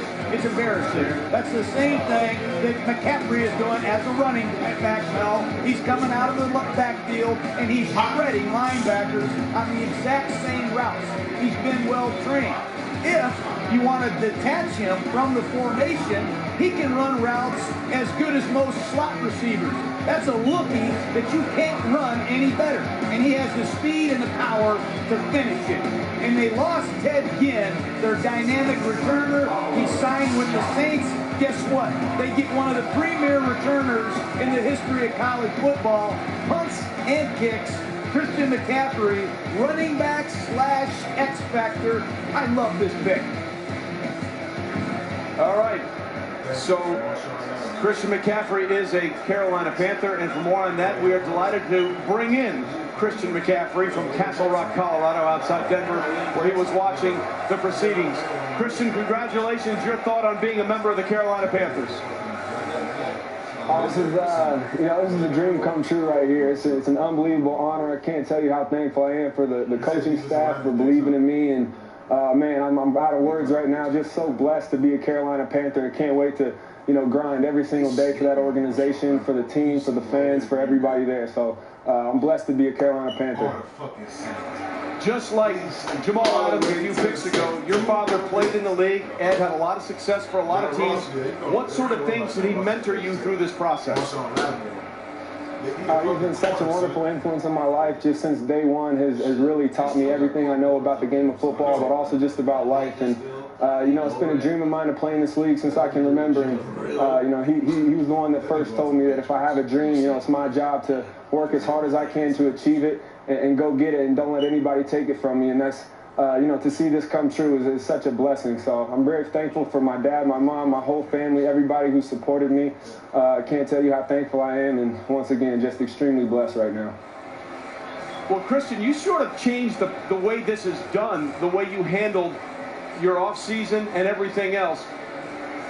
What do you think this means for people going forward? I think just, you know, I've always prided myself on being a football player who could do really anything. And so, you know, for the guys who feel like they're glued to one position or one sport, don't do it, man. Do whatever you want to do as far as athletics go. And that's kind of how I pride myself when it comes to my game. Well, the Carolina Panthers must feel the same way about you. Christian, congratulations. Best of luck with the Carolina Panthers. Appreciate you joining us on what has been a special night, and just another member of the McCaffrey family doing great things. By the way, John, this must be a little familiar to you. We've had 2 running backs go in the top 10. Last time that happened was 2005 when we had 3, including a guy named Cadillac Anderson, who you might have been familiar with. Cadillac Williams. Yes, absolutely. So the running backs, despite what Mel wants to say, seem to be very high in demand the last couple of years. I'm just pointing out what's happening. Is he a running back only? He's both. He's bad. Brown he's about to running first. 12. Pick is We in on pick for the 9. Cincinnati And Bengals. none of these dudes need quarterbacks. Let's go to the quarterback. With the 9th pick in the 2017 NFL Draft, the Cincinnati Bengals select John Ross. Oh, bitches! Ah, fuck! I knew they was going to take John Ross. Well, if you want speed, John Ross is your guy. Out of Long Beach, California. He's had some injuries, including a shoulder this year, a torn ACL in 2015, but he set the world on fire at the Combine by running that 4.22, the fastest 40 in modern Combine history. And this guy has sort of been on the radar for a long, long time, Mel. Snoop Dogg. Snoop was his coach in Pee Wee League. Tell you what, that guy can fly. Fastest player in the country, fastest player in the draft, setting records with his 4.22 40. You look at Chris Johnson, how fast he was. Here's John Ross. You think about the injury factor with the ACL. USC, talking about Adoree Jackson, a great corner he is. Seeing him time and time again this year against Pac-12 corners, getting the best of them. Averaged 18 or more yards per catch in 5 games. Last 3 regular season games, he had 78%. Think about it against Adoree Jackson of USC. 8 catches, 19.3 yard average. They weren't all against Adoree. Those against USC and some of those talented DBs. Had some trouble securing the ball at times. Colorado game wasn't one of his best ever, but he has that jab step, get a cornerback leading one way, and a burst the other way, gets that separation. Think about a guy who has been relatively consistent, and he can take the top off the defense. John Jackson, if he can stay healthy. The only issue with this kid is durability with the knee and the shoulder injuries that he had at the University of Washington. Well, he's actually been mentored a little bit by John Jackson, and this makes sense because all the losses for the Cincinnati Bengals the last few years, Lewis. Yeah, look, this is a guy who really, look, he's going to add a bunch of speed, a bunch of dynamic playmaking ability to an offense that last year suffered a little bit because they had some injuries at wide receiver to A.J. Green, at tight end to Tyler Eifert. So he brings that. The only question, though, is this. This is a guy who's dealing with some offseason issues. He's got a labrum issue. He's had multiple knee issues in his career. Teams don't even know that I talked to if he's going to be available once you get to training camp or whether he starts the season on PUP. How quickly is he going to be ready? He is Deshaun Jackson light, if you want to make that comparison. But he's Deshaun Jackson light with injuries that Deshaun never had. So durability is going to be a question mark. That's what's going to hold him back, if anything, because the talent obviously is there. This is the 5th time that 3 wide receivers have been taken in the top 10 of the draft in the common draft era. Meanwhile, there's been a trade. Kansas City is now on the clock at 10, making the trade with Buffalo. But what a first start it's been for the draft here in these first few picks, from Myles Garrett to John Ross, and Mitchell Trubisky is now a Bear. You're watching the 2017 NFL Draft, presented by Courtyard on ESPN. Buffalo traded away their pick to get out It there. is Kansas City on the clock. That's what I was like.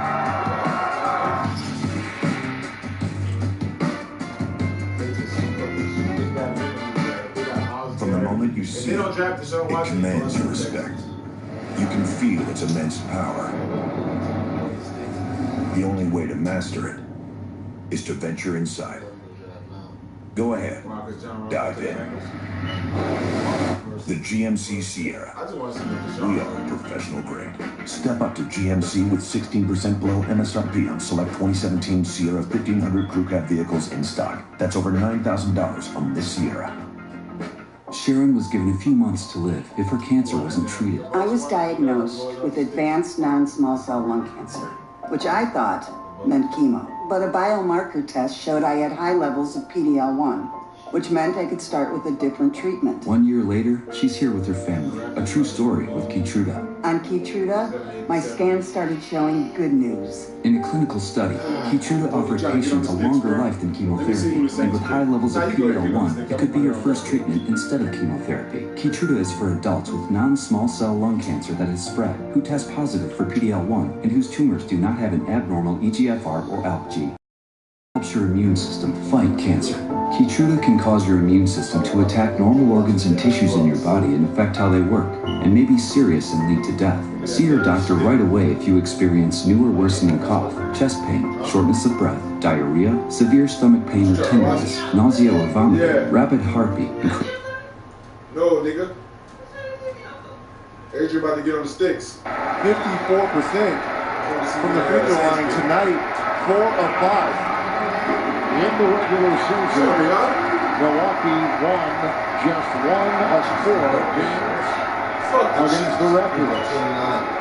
Who are the 3 seed, the Bucks at number 6, and under the Kimbo at the free throw line.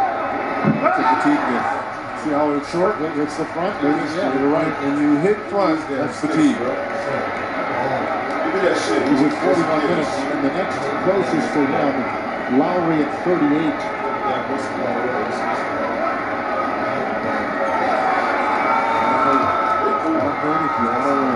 Love it. This is 2 delays in the rebounds. Timeout, Toronto. So the Raptors will talk, and Antetokounmpo will sit and rest. Bucks to within 8. Boogie time or what? ESPN, bro. A brotherly love. Here, upon the biggest stage of your life, you arrive.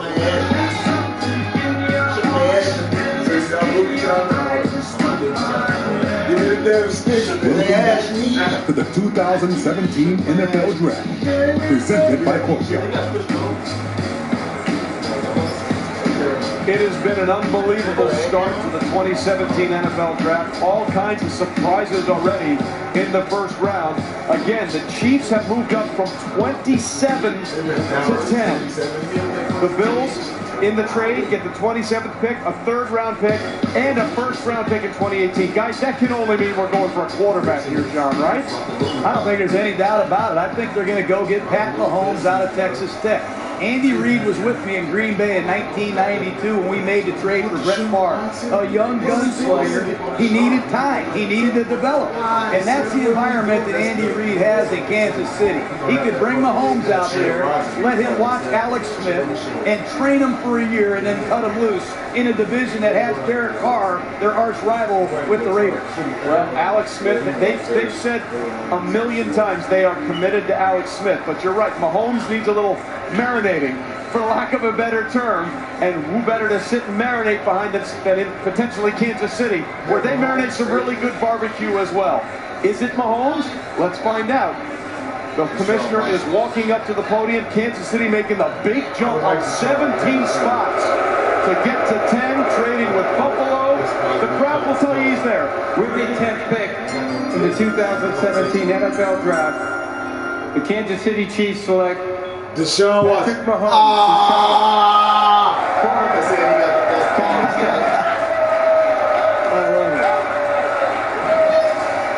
And John Gruden knows what John Gruden knows. There is Patrick Mahomes II in Tyler, Texas. Agent Lee Steinberg there with him. And you want to talk about numbers? He put up all kinds of numbers in that air raid offense at Texas Tech. The name must be very familiar to a lot of baseball fans. His father, Pat, was a pitcher, played 11 Major League seasons for 6 different teams. His godfather, LaTroy Hawkins, was also a pitcher played in 21 Major League seasons.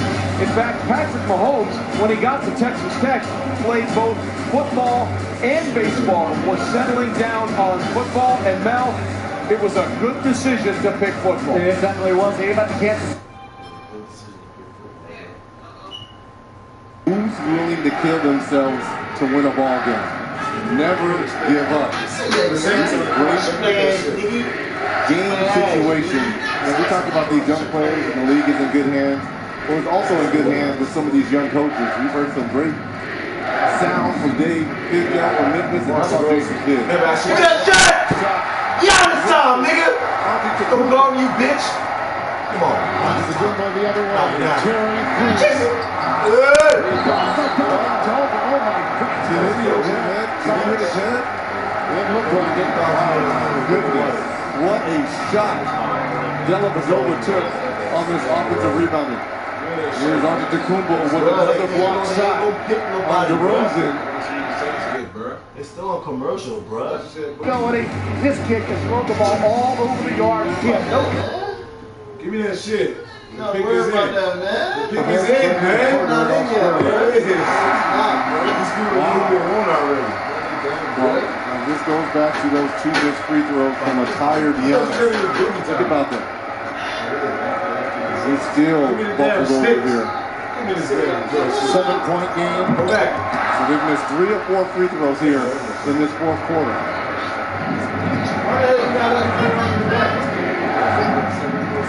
So I'm not trying to take it this deep. I'm trying to take it to 5.5. Dellavedova comes down Lowry with a spin. He's looking in for Tucker. Another turnover for Toronto. 13 of them. Antetokounmpo, Middleton, Dellavedova. They're begging him to shoot that 3. Toronto is. He drives on Tucker. Foul called on Tucker. So, Coach Gruden, take it away. Well, he makes some bad decisions. Why you not let me change the bet? 60 points a game on defense. Why you not let me change the bet? Come on, man. Wow, that's so tough. At home, you probably get that, Tucker. On the road, that's a block. That's usually the margin of error. It really is. That is so close, Kevin. Antetokounmpo for 7 from the free throw line tonight with his 29 points on 20 shots. The Raptors have had 1 field goal the last 9 minutes and 45 seconds, missing 10 of their last 11. He missed his last 2. Shit my ass, bro. Hey man, when you watch Mahomes, he's responsible for the top 20 great throws in college football, if you ask me. He gave me a lot of joy. I had a lot of fun. You try that at home. Running to your left. It's going to take a little time. He's never been a full-time player. He's played baseball in the spring, so he's going to be nurtured properly. I'm really happy for him. Well, he doesn't mind competing. He beat out Baker Mayfield. Yeah, Ali, I can't deal. Pick in, bro. You're trying to close out a series. It's never going to be easy. Absolutely not, especially on the road. Oh, yeah. Over here by the Raptors. That's like the ball into the cup. Not this time. That's smart. He missed another free throw. Foul there by Ibaka. He's driving me. Pick is in, man. You throwing it. Give me the damn stick. It's a 6-point game. Over. I don't know what's this shit. The last time out, their young coach Jason Kidd to his young Ibaka. The pick is in. I saw the whole commercial. It's about to be right timer. It's 151, bro. 30 for Antetokounmpo. This nigga here. Now 5 and 10. It's starting to become mental now. That's 4 misses out of his last 5 attempts for Giannis. And we talked about the evolution of this young player who leads this Bucks team in every statistical category. Shooting, and especially free throw shooting down the stretch. Because you're going to be getting fouled. Pick is in, bro. 7-point game, 7. Why does she always look like she's I can't deal, bruh. We big, bro. Another foul? I believe the officials are going to look at this. They threw him down.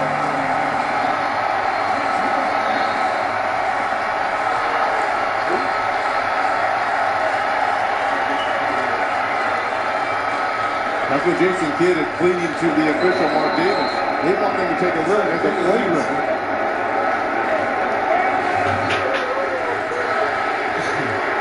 No, that's a good call. I mean, shit, man. You can watch the damn Antetokounmpo time. Bounty every year. Plus, I'm seeing the biggest hit. No, give me the shit. And now the fifth line is give me the shit. Oh, man, boy. Another free throw. I gotta see these dudes make some free throws, bro. Man, you phony. Son, the biggest fucking hit. Phony ass dude. There we go. Good he is. He was in the top 20 in points, rebounding, assists, steals, and blocks. That's the first time that he's ever had that. What? No, I want to see my team pick. Okay, then look at the score. I mean, this is a 1990s playoff basketball. Right here. Wow. Their ball got one, right? Got the Bucks over the offensive rebound. Hurry up. Pick this in. 21 points, swinging the last 12 minutes. Let me see the score. Middleton against Raleigh. Middleton. Another one. Man, if you don't give the damn sticks to Dellavedova. It's down to 1. Look at that shit. This violation. Defensive heavy draft, 7 of the first 10 picks have been offensive players. Frenchie continues to position the Saints would like to paint over the disaster that has been their defense over the last 3 seasons. 146 touchdown passes, 19,000 total yards, and over 1,300 points. All the worst in the NFL over the last 3 seasons. 7-9 with that defense is really a testament. Can they fix the defense now with the 11th overall pick in the first round? Give me this bullshit. Let's see if New Orleans tries to band-aid back. All I'm gonna do is put it on back here.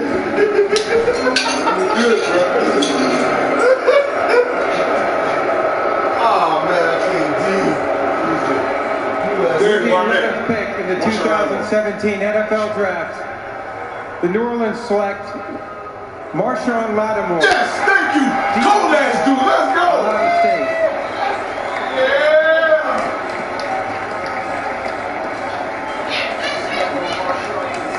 Well, the player some consider to be the best cornerback in this draft goes to a team who is in dire need of defensive back help. Hometown of Cleveland, played in just 16 collegiate games. Lewis, you see the stat there. He missed 21 games because of hamstring issues. Lewis, take us Marshawn Lattimore, bitches. Was able to be on the field. But he's a tremendous athlete, Trey. There's no doubt about it. He's smooth as water, the way he can move. His movement is beautiful. He's a guy who's better the closer he is to the line of scrimmage, and the sooner he can do his hand on wide receivers, where he can just use that tremendous athletic ability. I ain't phony like you. You saw your pick, I wouldn't. It's off to Powell. Yeah. Shot clock at 3. DeRozan sheds Terry. 3. DeRozan off. Rebound fought for, claimed inside by Dellavedova.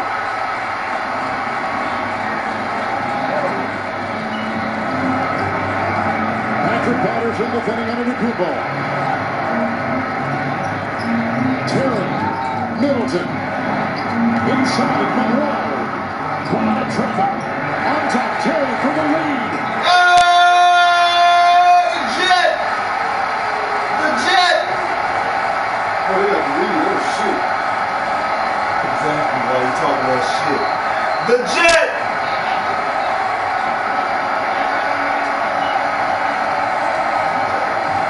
Wow, sounds all done better than just get it in, son.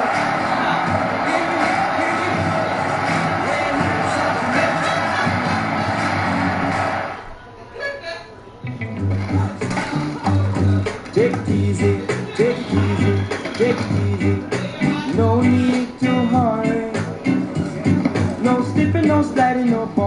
on a can always finds its beach. The new Galaxy S8 has the world's first infinity screen, which makes your world infinitely bigger. A camera fast enough to catch this, and intelligent enough to understand what it sees. It connects you to home and takes you anywhere you can imagine, which makes it infinitely amazing. The Steakhouse King has it all. It's got a half pound of beef, crispy bacon, steak sauce. It's like you hit the jackpot. Cha-ching! A half pound of beef, steakhouse sauce, bacon, and crispy onions. Try the new Steakhouse King or the Bacon King, only at Burger King. Don't let them do this to you. Oh, wow! Oh, the Texans about to get Deshaun Watson! They just traded the Browns number 12 pick. One's testing. They trying to get Deshaun? Wow! They just traded from fucking to 12 pick. I'm about to be a Texas fan. Oh, wow! The 07 to 09 Lions more yards than the Saints the last 3 years, and that includes the year the Lions went defeated. They went 0-16. All right, Cleveland was supposed to be on the clock at 12 with the second of their 2 first-round picks, but there has been a trade. For more on this, let's go to Adam and Mark. All right, there's just been a trade. I'm about to be a Texas fan. Houston has traded I'm about to be a Texas fan. Traded up to go to 12. So Cleveland will not have 2 first-round picks. Now I believe we can say hi to our good friend Adam Schefter. Trey, we have seen the second dramatic trade of the evening. The Kansas City Chiefs make a dramatic jump fan. They better not do it. Number 10, and now the Houston Yes, they better not do it. I'm about to be a Texas fan for real. Have done the very same thing. They better not do it. Sean Watson is the wide expectation now to be the selection, but we're waiting to see whether or not he gets the call. They traded their first round to get a damn quarterback here to move up. We saw the Chiefs do it. You don't make a move that bold if it's not for a quarterback. Wow, they about to get Deshaun set. They better not do it. That thing play out just a few picks ago. I'm glad about to be a Texas fan. These are the quarterbacks, John, that Bill O'Brien has had to work with. He said they only do it for one reason. To get a quarterback in Houston, Texas. Not exactly a roll call of greatness. You know what, Trey? He's won games and he's won division titles. Yeah, he over here. He's sitting there thinking, let's go, Deshaun. he just had a quarterback. Please, and it makes perfect sense to me. They better not move to see Bill O'Brien move up and get Deshaun Watson. If they moved up for no reason to not get Deshaun, I'll forever hit the fucking There's only so much supply. This year, there's 5 or 6 prospects that can come in and potentially be a frontline. Because they know the Browns about to There's a lot of demand for people that need this position. That's why you're seeing these trades. I would love to see my man Deshaun Watson end up in Houston. Yeah, this is definitely a situation where when the run starts, you start going, okay, look, who can get ahead of? You know what? Teams are trying to get ahead of the Arizona Cardinals. You know, Coach Reeves trying to get ahead of the Arizona Cardinals. You know, Houston saw the same thing because they're sitting there going, look, who's the successor to Carson Palmer? We got to jump. We got to make a deal. We got to get on up there. They've gotten up there. We'll see if that's the deal. All right. So once again, we've seen a big move by a team. A quarterback. Man, son, they get Deshaun. Oh my God, that's what I've been waiting for. Giving up a number 1 to move up, just like we saw the Kansas City Chiefs do, to go up and get that pick from Buffalo and get Pat Mahomes. Meanwhile, for more on this, let's bring in Susie Collins. Well, Trey, Bulls on parade. Bulls on parade. And this story really hits home for me because one of my most favorite stories that I ever did was when Warrick Dunn was a running back in the NFL. He had an unbelievable charity called Homes for the Holidays in conjunction with Habitat for Humanity. And they gave disadvantaged single moms homes fully furnished. Well, Deshaun's mom, Deanne, was one of those women who worked so hard to make that happen. Hundreds of hours of community service. She did all kinds of financial work to qualify. Well, as it turns out, Warrick Dunn presented the Watsons a home. And what Deshaun has said, that home became the foundation for his hopes and his dreams. That's when he really started to believe that great things could happen for him. But that's only part of the story. The next part of the story is what was forced on Deanne. Tongue cancer. And she had to be away from her family for months as she was going through treatment in Atlanta, far from their home in Gainesville, Georgia. During that time, Deshaun worked 4 jobs to help to support the family. And it's so wonderful to see them here tonight. Trey? Well, Susie, that is a great story. And when they got the keys, as Susie alluded to that house, Warwick Dunn was there, and Deshaun Watson said, I used to play Madden all the time, and I would play as Warwick Come on! So am I finally a Texans fan? Am I finally a Texans fan? Giving us 3. Am I finally a Texans fan? Let me see. With the 12th pick in the 2017 NFL Draft, the Houston Texans select Deshaun. Let's go!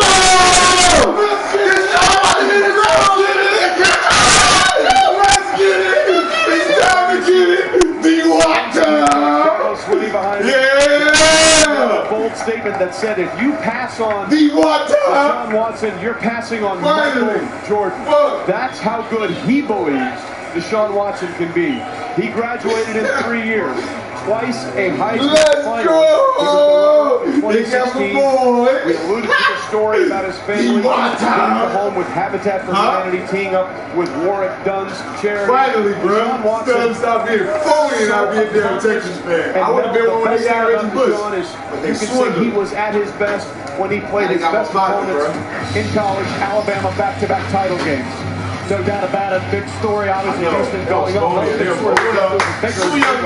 Somebody else get a quarterback. Later here for Deshaun Watson, certainly against Alabama. 2 years in a row. This is what made him a high first-round pick. And DeAndre Hopkins. Let's go. Look at the damn Buccaneers out here. And fucking Lamar Miller with that cold-ass defense. 15 touchdown passes, only 2 interceptions. The issue is, man, he just had Mike Williams and he was launching that ball. He about to launch that ball. Ohio State, Alabama, then their loss to the Pitt Panthers. He threw multiple interceptions in 4 of those 5 games. He's got to be more precise. He's got to make better decisions. There's tighter windows in the NFL, much tighter than in college. And he struggled with bad decisions and bad interceptions that should not have been thrown. So while Deshaun Watson had a great finish, he didn't have a great start. That's why he did not win the Heisman Trophy, but he finished. Money we know is gone. Playoffs, quarter overall, he was at his best. We'll see if he can be consistent as an NFL quarterback under Bill O'Brien. So let's talk about the interceptions here for a minute, because that's a valid point. He had 50 interceptions, as you see the SO Club celebrating in Clemson, South Carolina, spelling carelessly. He had 30 picks, most in FBS over the last 2 years. How much of a concern, John, is that for you? Well, I spent a lot of time with this, Sean, and we looked at every interception. Oh, shit. What's the score looking like? I know, right? Let's go, H-Todd. Bulls on bread. Bulls on bread. Bulls on bread, Todd. I'm a Texas fan now. Bulls on bread. Defense there. 8 seconds on the shot clock. Art Davis will review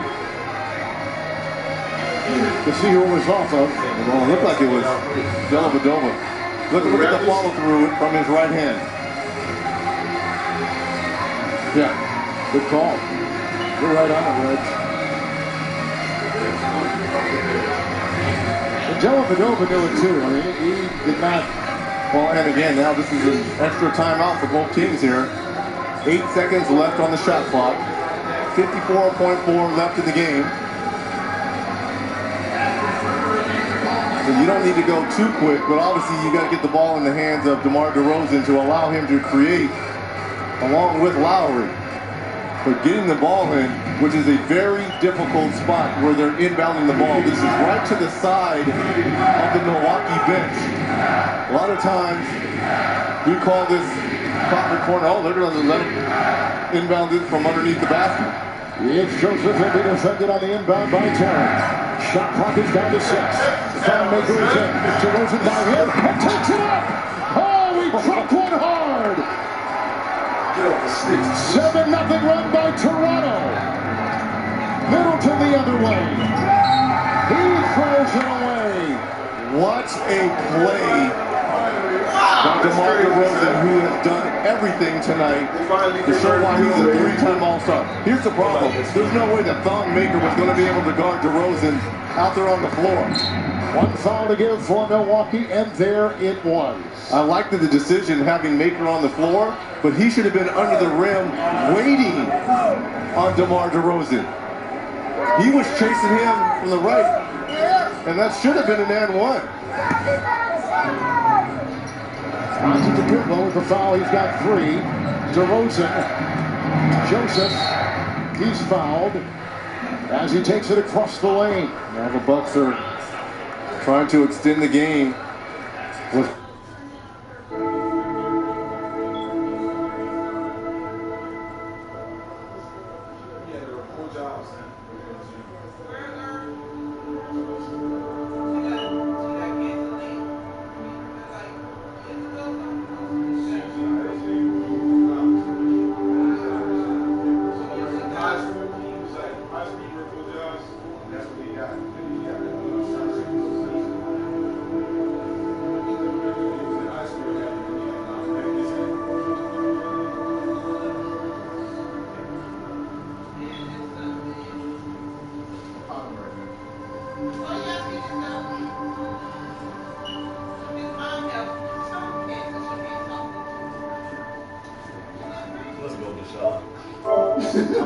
Really finally got in the damn quarterback.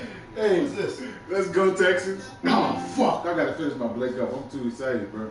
Let me finish How my much Blake time up. left? I swindled you. My bad, son. Really, son? Yeah, my bad. I forgot about this shit. Let me finish my Blake up, bro. Let me get these up. How much time left? I ain't even cooked yet. I think it's third quarter, second quarter. Eric Bledsoe got 3 fouls. First quarter, second quarter. still feels like he has room to grow, and he gives us some insight into that philosophy. I ain't got no Texans gear. Fuck. Taking the money level I can go to. You know, always can be better. That's how I look at things.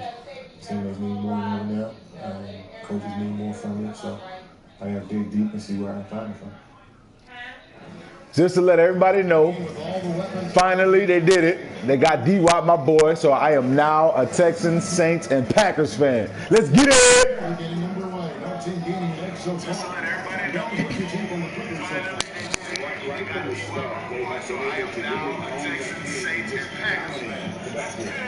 You can't dominate the boards unless all 5 guys are making the effort. Oh shit. It's cool, bro. So I am now a Texans, Saints, and Packers fan. Let's get it! Just to let everybody know, finally they did it. They got D-Wop, my boy, so I am now a Texans, Saints, and Packers fan. Let's get it! Just to let everybody know, finally Give me that. That's Felipe. This nigga a true diehard. Yes, sir. I am converted over, sir. The Texans just drafted Deshaun Watson, that dude I kept telling you about. Yeah, they moved up. They traded to number 12, and they just drafted him. Yeah, the quarterback that won the championship this year. Yeah, they just drafted him. I'm a Texans fan now.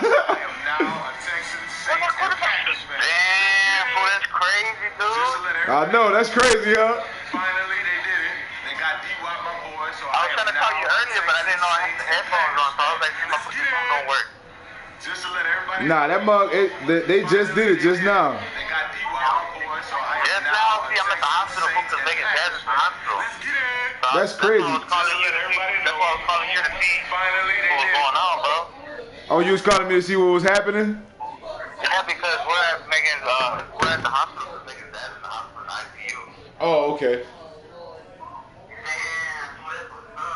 Yep, they moved up to get him. They said, fuck that shit, we about to get his ass. Yeah, he black. I know, that's the first time ever. That's what my homeboy said too. He said these dudes finally drafted a black quarterback. They listened to the fans. The fans wanted a quarterback. Finally. Yep. Y'all destined for... Now they gotta work on offensive line. Man, the Browns got hurt, fool. Yeah, they could... Yeah, they're going to get an offensive lineman. They got a bunch of offensive linemen in this draft. They good with the offensive lineman. We gotta see if he's good, though. I mean, he's good, but They probably... the NFL, fool, that's a whole different ballgame, dog. I know. They probably gonna get Cam Robinson. You don't know who that is, but he's pretty good. Ain't they trying to trade up for Kirk Cousins? Yeah, they probably gonna trade up again. That's what I'm saying, but they're trying to get him though. If they get him, fool, they gonna have a good little offensive line. I know. And then what? The 49ers got what's that dude's name? Who, that Trubisky nigga? I don't know. He wears purple. He wears purple? Purple, yeah. He was wearing the college purple colors. Oh, Fournette? Oh, the Jaguars. Oh, shit. He is in that division. What? Hey, I see Louisiana got Peterson, dog. Who? Oh, yeah. Oh, shit. Dog, that's gonna be big right there, fool. The Saints gonna be nice. They got a nice cornerback, too. Yeah, they got, what's his name again, fool? Yeah, I like Louisiana quarterback. Oh, Drew Brees? Yeah, I like Brees, fool. Yeah, Drew Brees gonna get it in. But they got Peterson, dog. Man, their running game gonna be strong. Peterson time! And they got Marshawn. They getting nice. And they got the 32nd pick. They probably gonna get a defensive tackle. Nah, fuck So I thought Texas was the 25th. They already went to the 25th? Yeah, they traded that mug up. They traded up. Oh, they traded? Who they trade up? They traded up they traded the Browns pick, the number 12 pick the Browns had. Yeah, but who they give up? No, they gave up some draft picks for next year's draft. Oh, draft picks for next year. Yeah. Oh, that was smart as hell. Hell yeah, that was a good move. Wow. Well, they were looking at Watson then. They didn't want to lose him. Yeah, they brought him in for a workout. Damn, fool. Is that that dude I was telling you that I seen on the quarterback coach? I don't know. I don't think so. Remember I asked you if he was on there? I said, was Watson on there? You was like, yeah, he was on there too. It's not the Peyton Manning dude. The tall dude with the naps in his hair, right? Yeah. The light-skinned dude? Yeah. That dude is good, man. I know he is. Damn, fool. That's what's up, dog. They got me, bro. They converted me over. Finally. They got my favorite college player. I guess I gotta go to the Texans games now. I might tailgate and shit. D-Watt time. Man, so that's gonna be tight this year, fool. I got 3 teams. Come here, bitch. And then if everybody starts, and they got JJ Town coming back. Man, these dudes about to be cold as fuck. Who? JJ Watt. Yeah. Man, for real, son. That team stacked for real. They stacked. They should be murdering. And I know JJ Watt been working out, dog. Oh yeah, he ready. JJ ready. Yeah. I've been like JJ. I know that boy ready, so he hungry.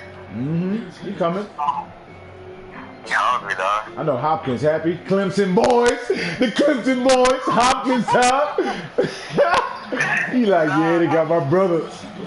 Hopkins gonna be a fool, dog. I know him. Hopkins and that quarterback went to the same school. Are you serious? Yeah, they went to Clemson. They both went to Clemson. He played with Hopkins, huh?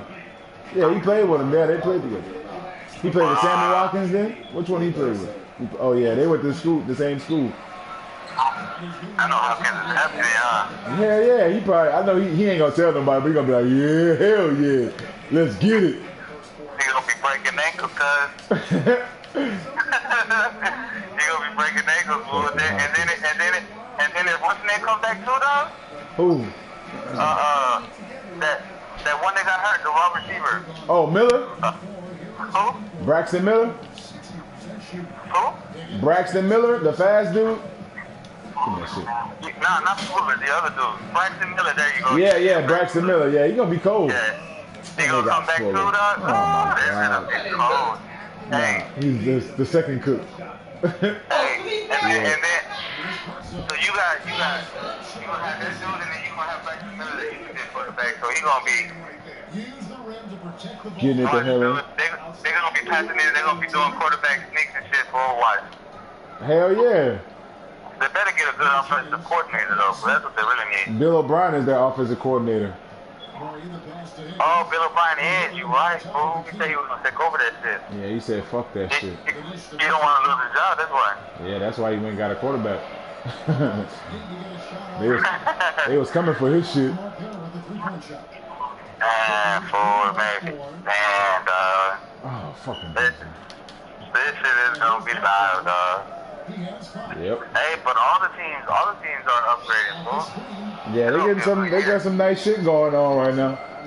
It's gonna be a good year because they got a lot of good players. All the teams gonna have good players. I don't know what the Vikings gonna do without Peterson though.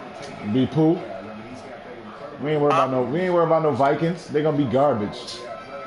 Vikings got fucking Sam Bradford poo ass. They gonna be garbage. Without Peterson, fool, they don't really got a running game, huh? Yeah, they ain't gonna have no. They got fucking Jerick McKinnon. We ain't worried about his bitch ass. They gotta play the Packers twice a year.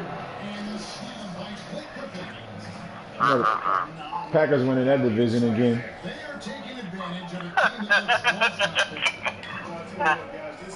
You know, that's my team too. Saints, Packers, and Texans. I gotta get some Texans gear now. I want a Watson jersey. They'll get a Watson Hell yeah, I'm getting a Watson jersey. Come here, bitch. Too young. How old is he, fool? You said what? How old is he? How? I think he's 21. Wow, that dude is young. As hell. Check him out. But that dude got an arm, fool, from what I seen. I know he do. He gonna be slinging that bitch. Got an arm, dude. I wonder who got that other quarterback though. The Bears. Mitsu or Mitch Trubisky. Yeah, Mitch Trubisky. The Bears got that nigga. That's what I was talking about that I was seeing. That looked like Peyton Manning.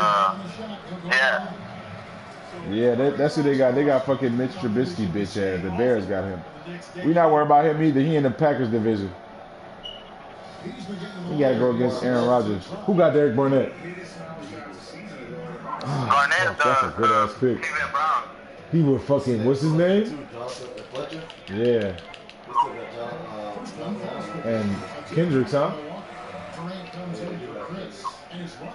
The Eagles gonna be cold. The Eagles ain't gonna be good?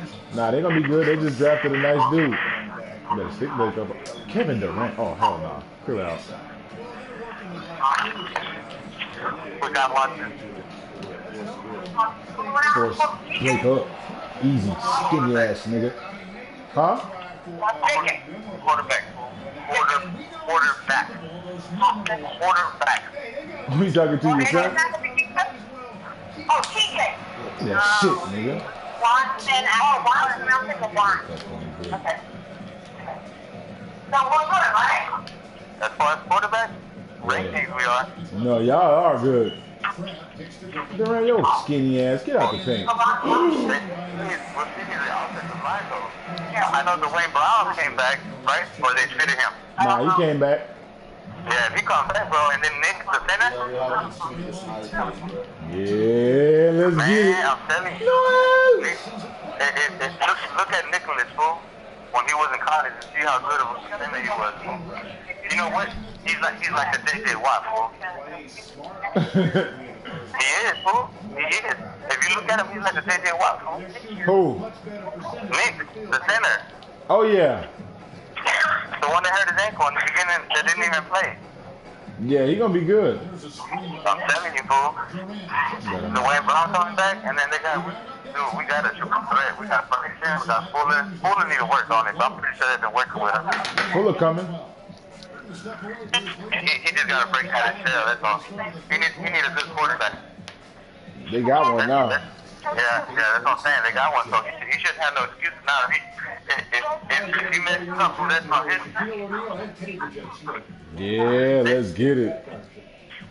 Man, that's gonna be tight, dog. I just hate that we traded up our safety, fool, because it was good. I know. Our second up, Dillion, what's his name? Bouye. Oh yeah, Bouye. Yeah, they did give up Bouye, huh? Huh? Yeah, but he was second string for the other dude is good. He's just as good. Yeah, it's just Bouye didn't have a chance. Yeah, they offered more money a chance. He wasn't gonna play with him because what's his name was coming back? Jefferson or Johnson, I think. Johnson always on the best of my day. Not Andre Johnson, the other Johnson. That's how. Yeah, so that's what they said. That's what they said to him. Because our first string safety was still good. Are you going up? Man, so this is gonna be live then, dog. Extra live. What channel is it on? CNN? Nah, ESPN. ESPN. Is it on 13? Nah, it's not on 13. Welcome back, everyone, to the start of the second half. Big margin on our hands, but we'll see if that gets. And look at Watson, quarterback Watson. He won the championship last year. He beat Alabama. Alabama's a hard team. I think Alabama's been winning the championships in college. You said they going to the ship. What you said? Alabama was the best team in college. That's what I'm saying. They've been winning the championships, right? Yeah, Let's get it. Man, that's gonna be cool, dog. I gotta go home and see this YouTube Watson, quarterback Watson. And you'll see what he's talking about. Tell my boy D.Y. come turn up with me tomorrow. At sports. So me? Yeah. Oh man, that's funny.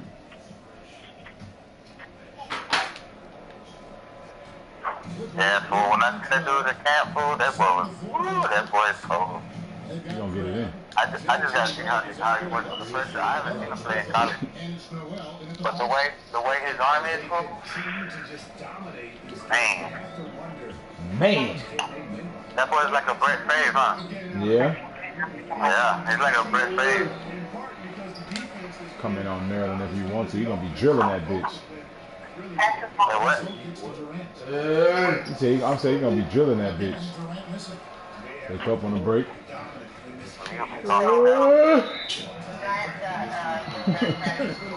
Feel like Boogie out here, huh? Scrap you! On the sideline, let's catch up with Hall of Famer Tim Nolan. Converted me over. Damn. Finally, Texas, do something good. Finally. Social media and texting has absolutely hurt chemistry, he said. He recalls the championship season with the Celtics. One of the best things that happened to them was during the preseason meeting. Players tuned in the wireless signal. 3 years max, they going to the ship. Bro? Nerd. Oh, you bitch.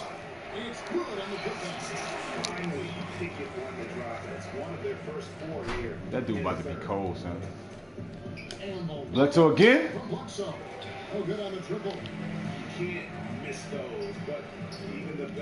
Nerd! Oh! And one thing I don't think Kevin Durant gets enough credit for is his mental toughness. He is rarely Bledsoe time! and always remains focused on winning. It doesn't let too much throw him off course. Yeah, they're going to go to the ship and meet Green Bay or the Saints in the championship. I don't have no teams in the AFC that I like. It's now the Texans, baby. Ow. Pass to Russell. Nice ball movement by Milwaukee. Here's Chris. 5 on the clock. Lets it go with the 3. That shit ain't funny. He whipped the hell out that mug. Outside Griffin. Chris, He dishes it to Red. Who the fuck is Chris? He's Chris, bro. Yeah, post that. Scrap you! Get your bitch ass off me. I got finesse too. We ain't just all power. Who just drafted? Malik Hooker got drafted, sound like. I hear Ohio State.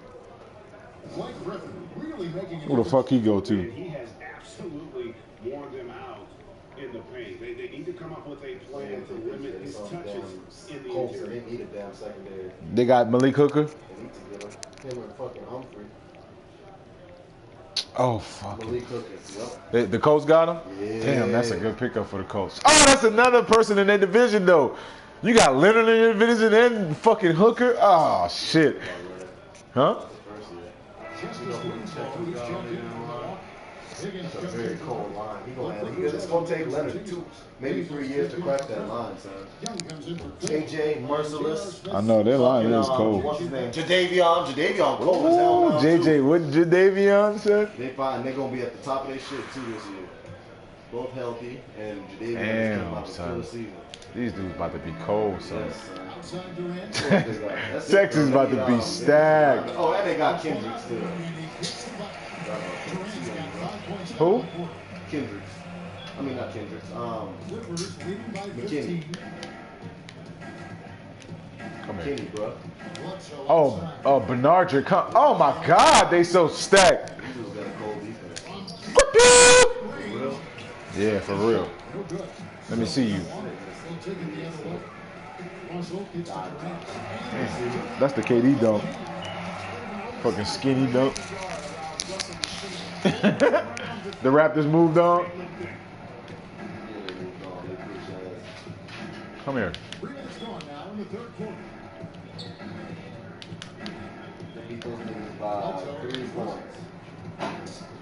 Come here. The screen.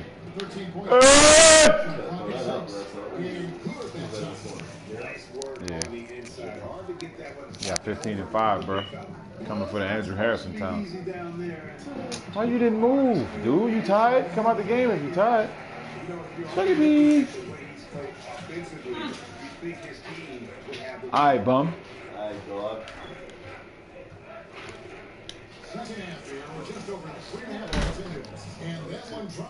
He eating. He hot yet? He got 4 fouls. That's fine. That foul gives him 4, so he's got to settle down a bit. And the Bucks making a change here. Robinson's checked in.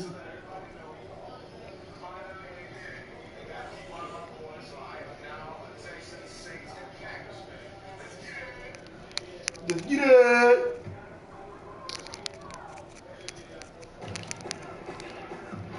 There's the screen. It's on the screen. Now a Packers Saints Texans. Let's get it! I can't deal. They got my partner finally, son. That's crazy. You got my boy D Watt. Now Bledsoe. He's got 17. Check him out, bro. He kicks it to Noel. Check him out, bro. There's a screen by Noel. Down to 5 on the shot clock. Squat. No good from Bledsoe.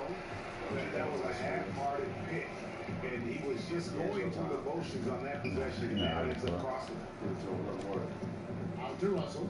That who worked? This poor ass dude on the block? Robinson sets a screen for Russell. Give it to him, let him work. Dirty with the D. Noel just staking his territory. Kentucky boys together right here. Good screen, Mike. Wingspan makes him an intimidating presence who covers a lot of ground quickly. 82. You got 82 mid-range, 82 three-pointer. Yeah. Fourth? Look at that shit. Right side Durant. 1:58 left here in the third quarter. Bucks passing it around.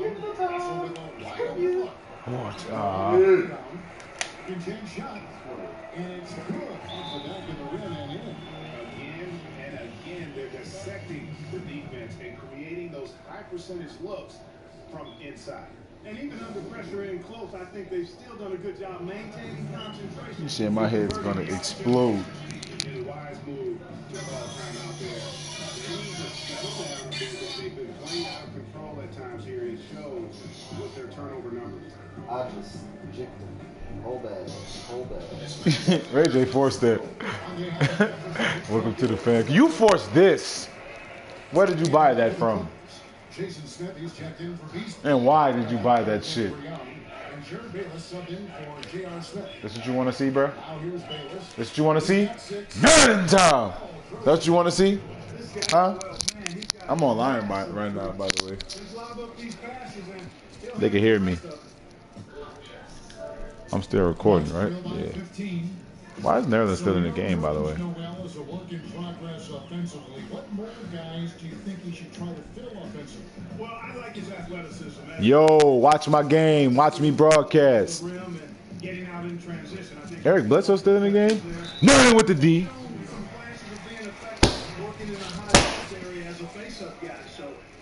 I forgot this dude want to play me after you boogie time. The damn playoff game. I told him after the first round, you good, you can get a boogie in. What pick they on? 15? 16? Huh? Yeah, I told him after the first round. And the first one at the line is good. Murray's checked in for Higgins. That's your boy right there, huh? Winslow? I mean, Pooslow? Who? Who ain't draft yet? Down low, Winslow. And it's Noel with the rebound. You thought he was going to get that one? Noel's got 7 rebounds in the game. Russell against Bledsoe. Somebody got TJ Watt? He ain't gonna go to like the second round, huh? Noel in the corner. Smith gets it to go on the assist. Green Bay. And the Clippers lead by He need to go to the fucking Saints. That'd be cold. Get them another DN rusher. They just got Lattimore. Then they come back and get TJ. I don't know what they're gonna go with next. They needed a cornerback, huh? They need a receiver. Why? Because Brandon Cooks is gone. They still got Willie Snead and Mike Thomas. Did you say Snead name earlier? You know who that is? He be getting it in. Shot clock and game clock separated by less than 6 seconds. From deep, the Clippers rebound. Crab kicks to Bayless. Hey, They got Marlon Humphrey. That's a good pick. It's just a crab. Crab scenes. Bledsoe gets the assist. Bledsoe's got his 7th assist in the game. We out here, nigga. And here at the end of the quarter, it's a double-digit ball game. Los Angeles on top, up 19. And fourth quarter basketball will be coming your way on 2K Sports right after this.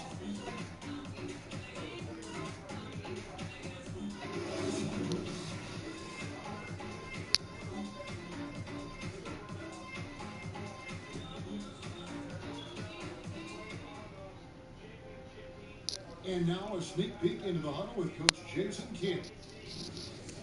We're not talking to each other. Offensively or defensively, let's talk.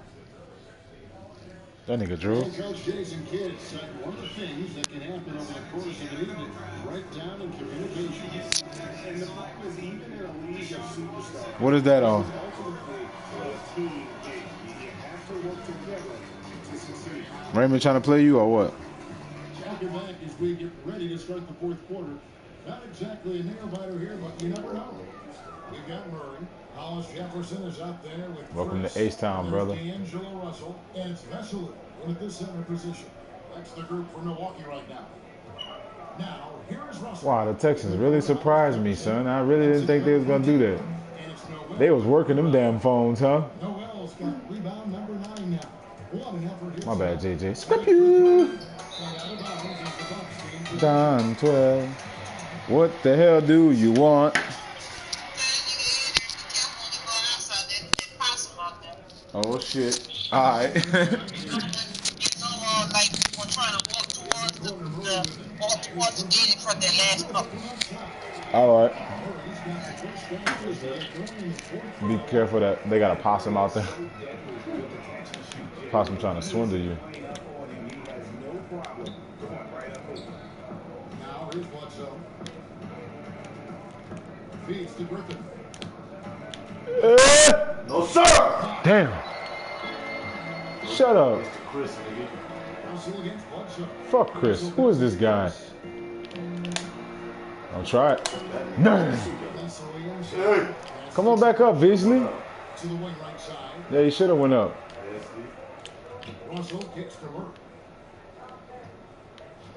Yeah, oh! Put the move on you overplayed, nigga. You put that smooth move on it. By any means, Murray elevates high inside for these buckets. He's a high percentage shooter down low for sure.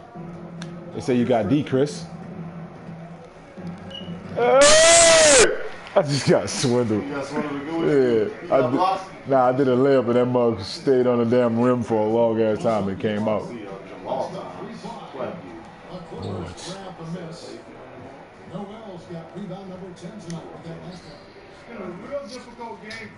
When I come down with my boy Eric Swab, so clap you in your mouth, make you nose to my name, ho.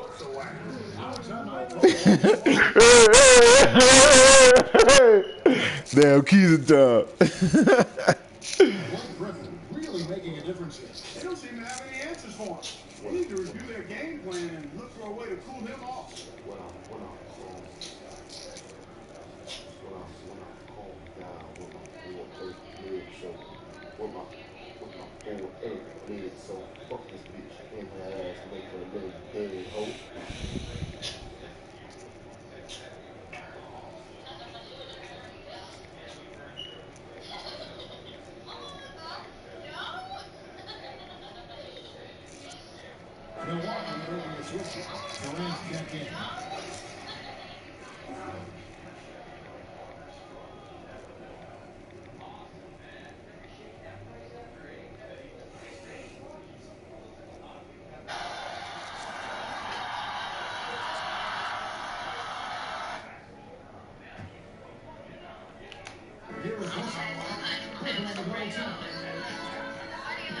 James Harden and D.Y. gonna be chilling, huh?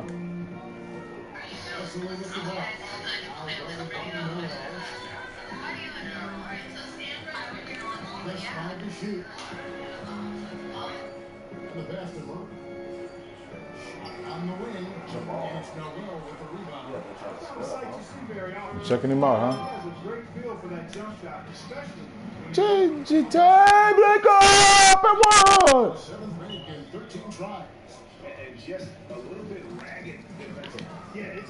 You a Texas fan yet? Watson in the house. Yes, sir. That is his first foul of the game.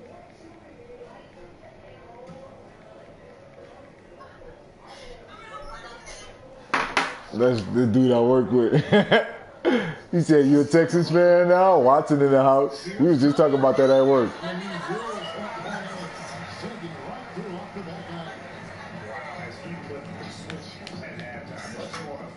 Come on, Blake up. You want the ball now. I know you do. Now here's Griffin. Tight defense on him. Yeah. Is this a double team or what?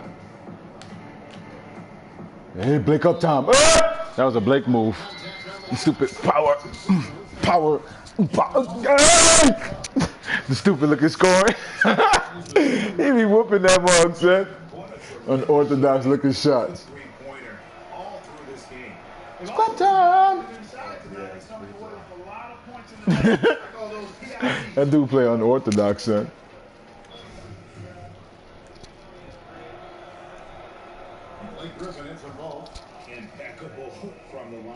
All these people can hear me online right now. I got this shit on YouTube.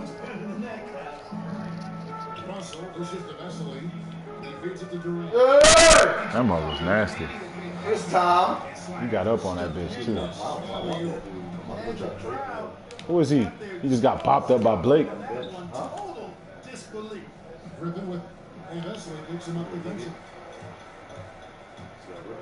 See, he did. Come on, KD. Boys. Nigga snagging. Go, Blake. Oh, he want that shit? That's too low, bro. You talking shit, too. Like that? You better shoot it. That dude driving me. Squat time. He driving me with the fucking rebound. It's the best to get it on the offensive board. Tough inside shot, but made a terrific kick out to find the open jumper Didn't instead. need the ball, son. Chris guarded him. Yeah, this time. Outside Griffin. And the slam by Blake Griffin. He on fire. Those are the kinds of plays that are just Yeah. Chris. priority, and goal number one has to be tightening up the defense. They can't afford Who's that? to give him open looks. Now here's Oh, that's Durant. KD. They set the Somebody just got Jonathan Allen. Who? I need to know. Who just got Jonathan Allen?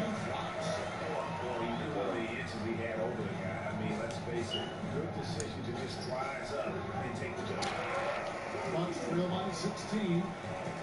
Also with Eric Bledsoe. Somebody pull. Durant in the corner. Man, this dude tried to get hot and started to kill her. Los Angeles, they've gotten just over 45% of their attempts to drop in the quarter from 9. Oh, the fucking Redskins. Right side. That's a good pick. Man, if you don't do the fucking move, boy. Nope. Don't jump yet. Blake time. Stupid Blake moves. The Redskins. The Titans back on the clock. They're gonna get OJ Howard. Oh wow. Who they drafted first? Oh nah, they probably might not get him though. They need a tight end. That would be cold. OJ Howard gonna be cold. That'd be fast as I know he is.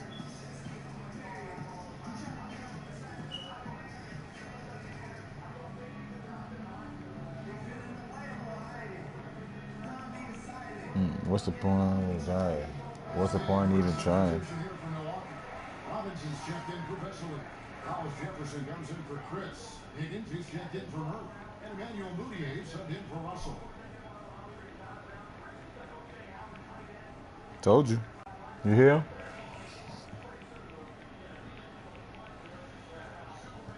If you don't get this damn game over with. They about to get OJ Howard. The pick is in. Slap scenes. Wow. Funny ass dude. The pick is in? Why they took everybody out? Why isn't Beasley in the game? Chickadee!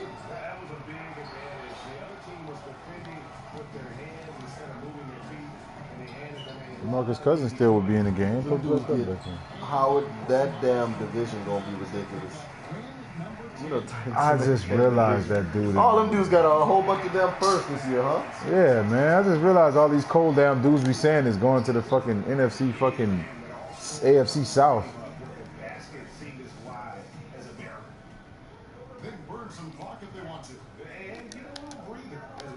Who they got again first? I keep forgetting. Who's a defensive dude? Who the Titans got? Corey Davis. Corey Davis. With that Najee Sharp dude. That dude cold. And Marcus Mariota. Squab scenes. Still got DeMarco too. I know. That dude be busting for real, for real. That damn athletic jump shot. Man, that shit for easy real. squab. That nigga be squapping, son. When Pierre make a damn three, that shit squab too. But Jared got more. That shit crazy. He squapping them bitches.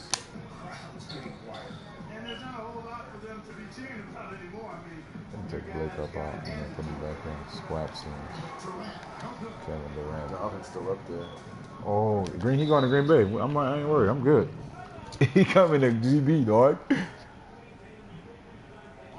He coming to GB. They lead by 15. 9 seconds left in the fourth quarter of this one. What's your take, guys? You can tell there's some bad blood here. They're just rubbing it in now by calling a timeout. Yeah, there really isn't much for them to be talking about. This is rubbing it in and adding salt to the wound.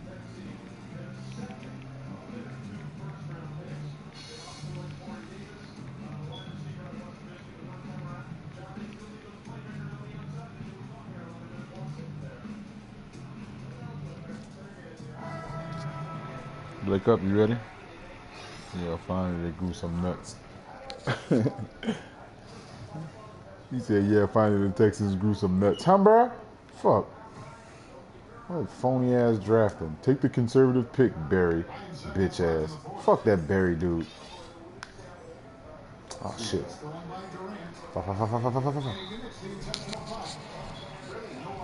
Fuck. No bonus?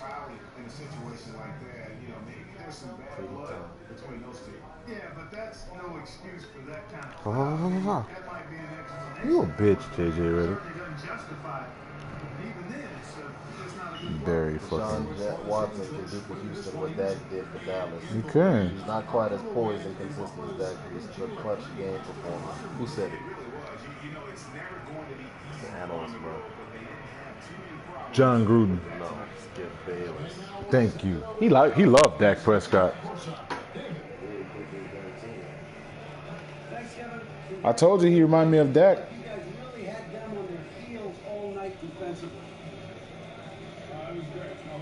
I forgot that dude. Zamora. That dude gonna be cold. Who? The damn receiver from Baylor, Zamora. They just draft. Who the Titans just get? O.J. Howard? Sure they ain't picked yet. Yeah, they did. Adore. They got Adore. They needed a damn secondary dude. Man, son. The damn AFC South looking nasty. Only one position though. That's still. They just got Corey Davis and Adore. Talking about defensively, they got to guard 3 nice fast receivers. So it's a cold damn team. The Texans. They got Fuller, DeAndre, and he can't guard DeAndre. And fucking Braxton, bro. I would still up there. Bucks on the clock. They gonna get Ruben. Take Ruben, bruh. Let's take Ruben. No, there's gonna be too many cold linebackers for those dudes. They in my fucking Saints conference. Fuck that shit. Don't get no fucking Ruben. Let's go. Somebody took Jonathan Allen? They need a damn cornerback. The Redskins, huh? Yeah, Jonathan. They took Jonathan Allen. You want me to call Raymond if he trying to play you? 28 assists. Call him real quick. Let me see. You about to call him? Give me. I'll call him. 14. Fuck it. Give me. Fuck your bitches. Call him. Take your girl virginity. Yeah, this is my lyrics lyrically. Where this bitch ass Raymond at? Keep coming on me by the engagement. Hey, when I get him off the sticks, load up fade in this trick. Hey, gimme. What's up, phony dude? What's up, phony dude? No phony dudes here. Sorry. Raymond. Raymond, guess what? I'm a Texans fan. You're phony. Why? Because they just drafted my favorite quarterback. Deshaun Watson. You are. You really, really are. You're a Texans fan, huh? Yeah. If they stopped doing phony stuff, I would have been a fan, bro. Now they did something tight. You can get it in that side. I mean, right now. I can't do. Don't be fooled, bro. How long, bro? Who lost? Nobody lost. I just won. Blake Up got it in. And I had my microphone on the cast, bro.